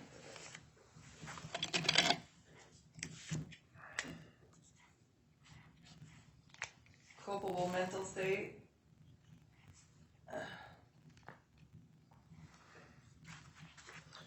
What do we need culpable mental state in for?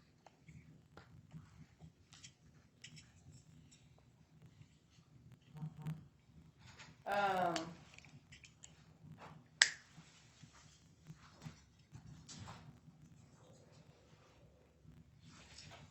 never mind. We don't need that one.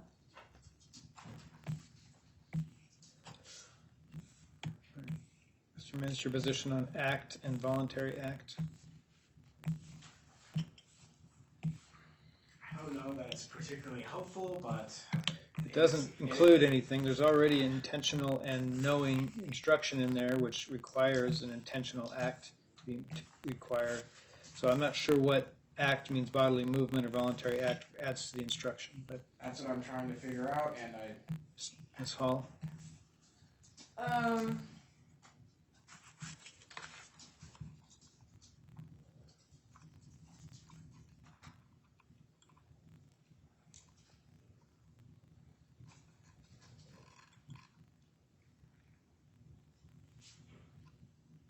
No, we can leave that out. Okay. Anything else? Nothing else there, sir. What's that? So on the next sheet I have here, you have 161015 general definitions regarding, and you've got this list. It looks like the list we've already gone through. So is there anything on this page that we didn't already cover? No, I must have put extras in it. No. Use of physical force in defense of a person, we've included that. The next page here you have justification as a defense, justification described, choice of evils, use of physical force generally. What are you asking for? Let me find my paper. Don't seem to have it.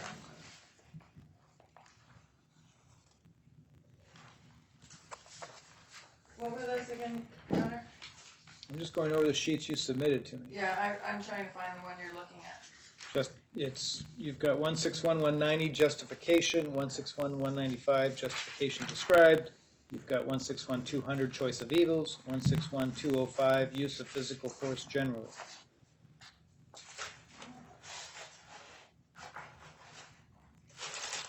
I didn't receive those. I don't think. Yeah, I can't seem to find one either.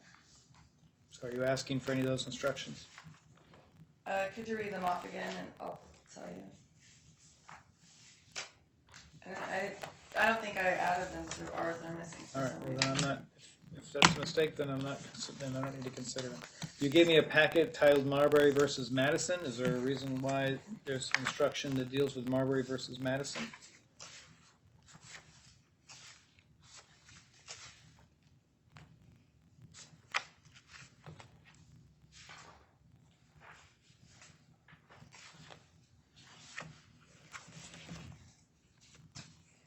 Yes, because it talks about how no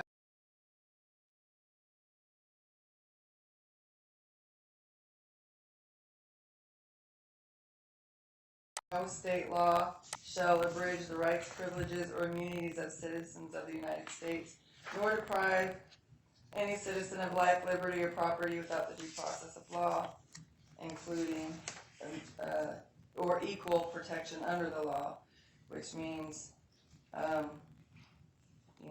be able to figure that out themselves.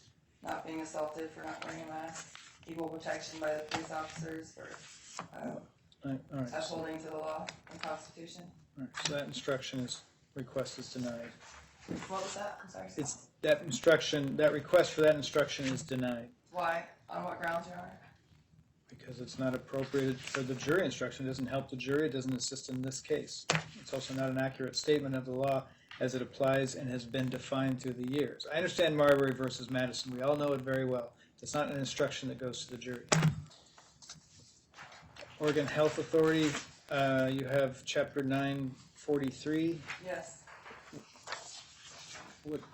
Yes. You've got the OAR that has definitions. What do you want out of that? Because, did you withdraw? Did Mr. Mintz withdraw the other Oregon Health 333? There is an exhibit in evidence that is the Oregon Administrative Rule. What number is it? 333-019-1025. That is in evidence. Okay, then I'd like to add this into the instructions because it's the counterpart to that. This is Chapter 943 is written into the instructions that he gave, and I'd like for them to be able to look at these in concurrence with the others in evidence. Mr. Mintz? I don't think this is appropriate for as a jury instruction. Your Honor, it's at the bottom. It's in. I think it's. I don't know where mine is, but it's on the second page of the one he entered into evidence down at the bottom. It has the statutory authorities that give Chapter 33 its power, and this is named in there, and the jury needs to see it because they're not going to be able to just go look it up themselves. They're going to need this also.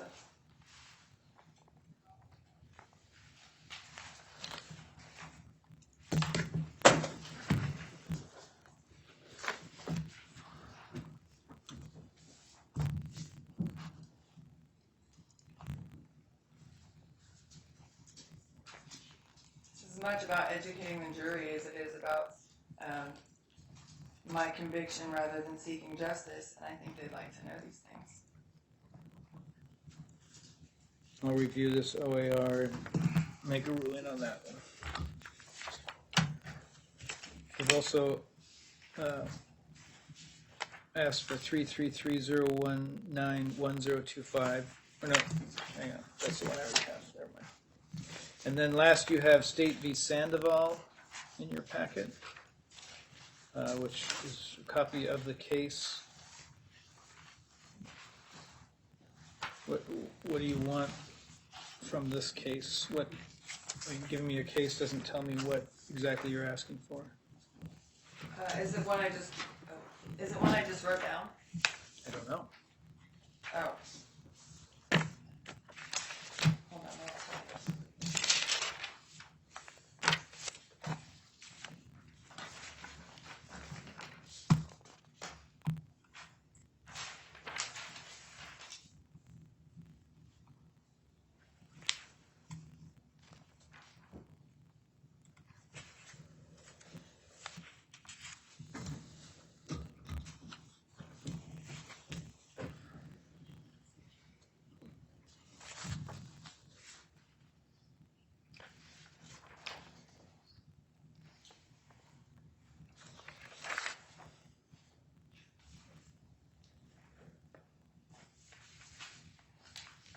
I think that one was a mistake, Your Honor. All right.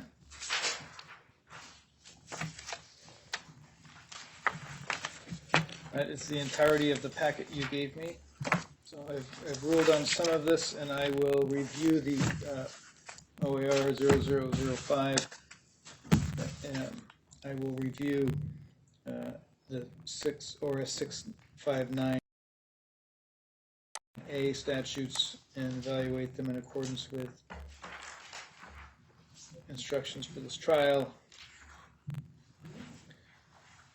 167795 and 431A015. I'll review those, make a decision about those instructions. I will review Ms. Hall's argument regarding a definition for lawfully, although she's not provided me, or the definition she has provided me is backed by well-established substantial law.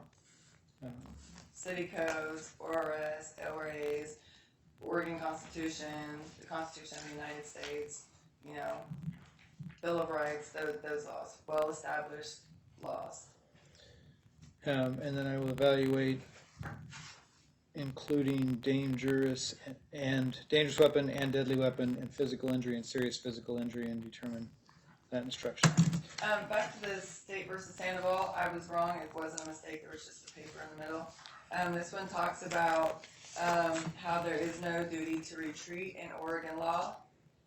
I think it's important for the jurors to hear that there is no duty to retreat. When someone tells you to leave, you just have to leave. That's nowhere in Oregon law, and that's something they need to know. Mr. Mintz? I don't know what she's requesting with respect to a jury instruction. So what instruction are you asking? No, I'm confused. What is it you're... The state versus Sandoval? Right, but we're not just going to give them state versus Sandoval to read. Oh, you want me So to? if you have a specific instruction based that is a clear statement of the current state of the law, then I will evaluate it.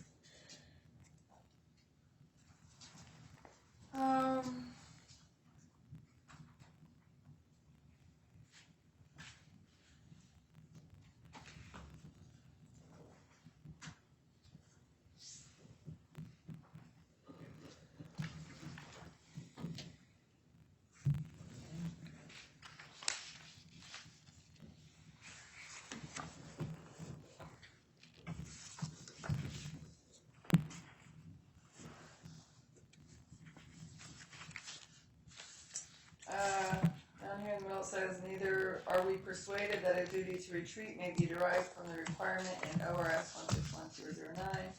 An attacker's use of an unlawful physical force be present, imminent, that the requirement speaks solely to the timing of the threat.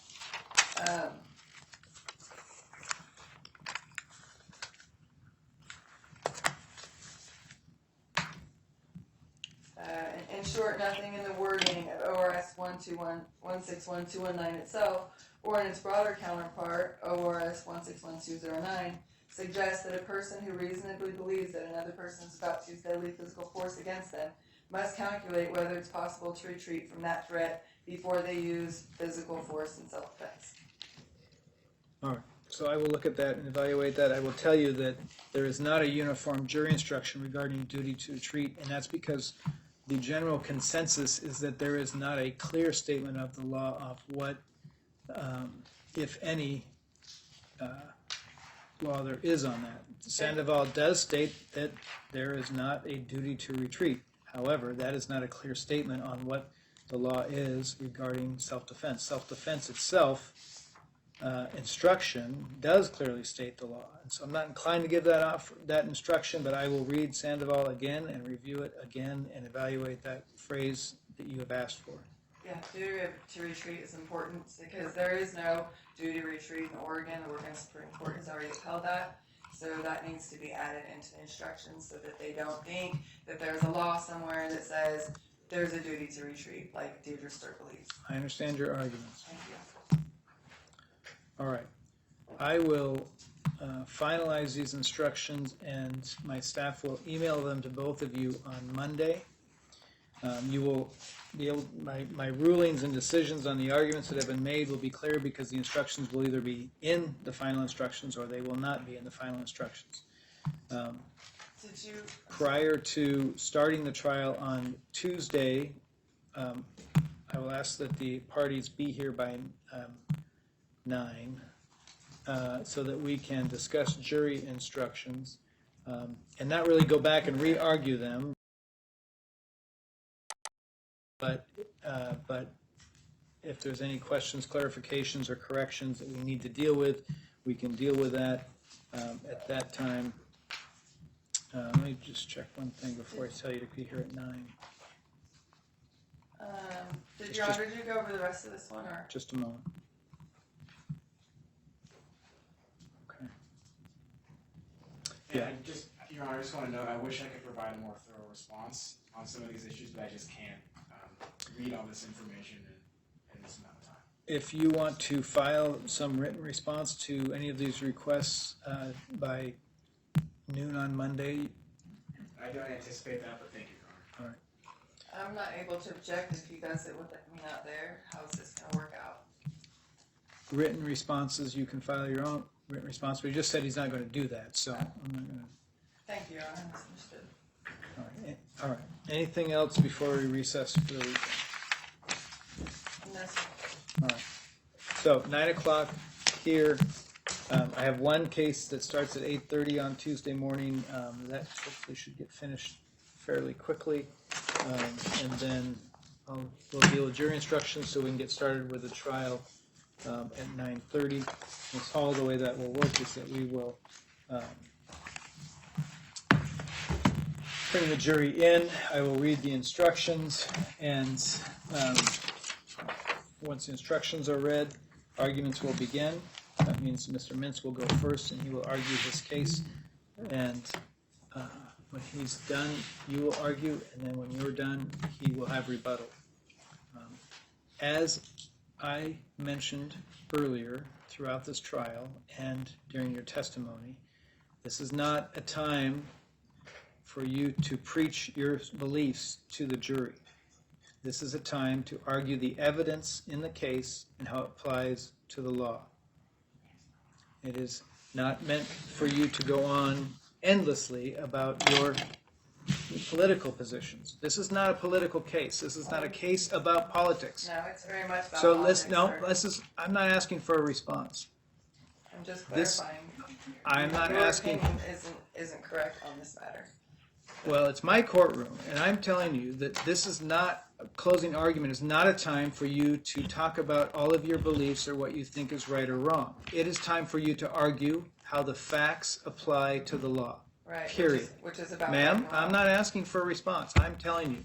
So as this weekend comes and you plan how you're going to do your closing, please keep in mind that closing argument is limited solely to the issue of how the jury should interpret the facts and decide the facts and how they should apply it to the law. That is it. Period. Can objections be made during closing arguments? Objections can be made during closing argument It's good to know. From both sides? from both sides. Awesome. We're in recess.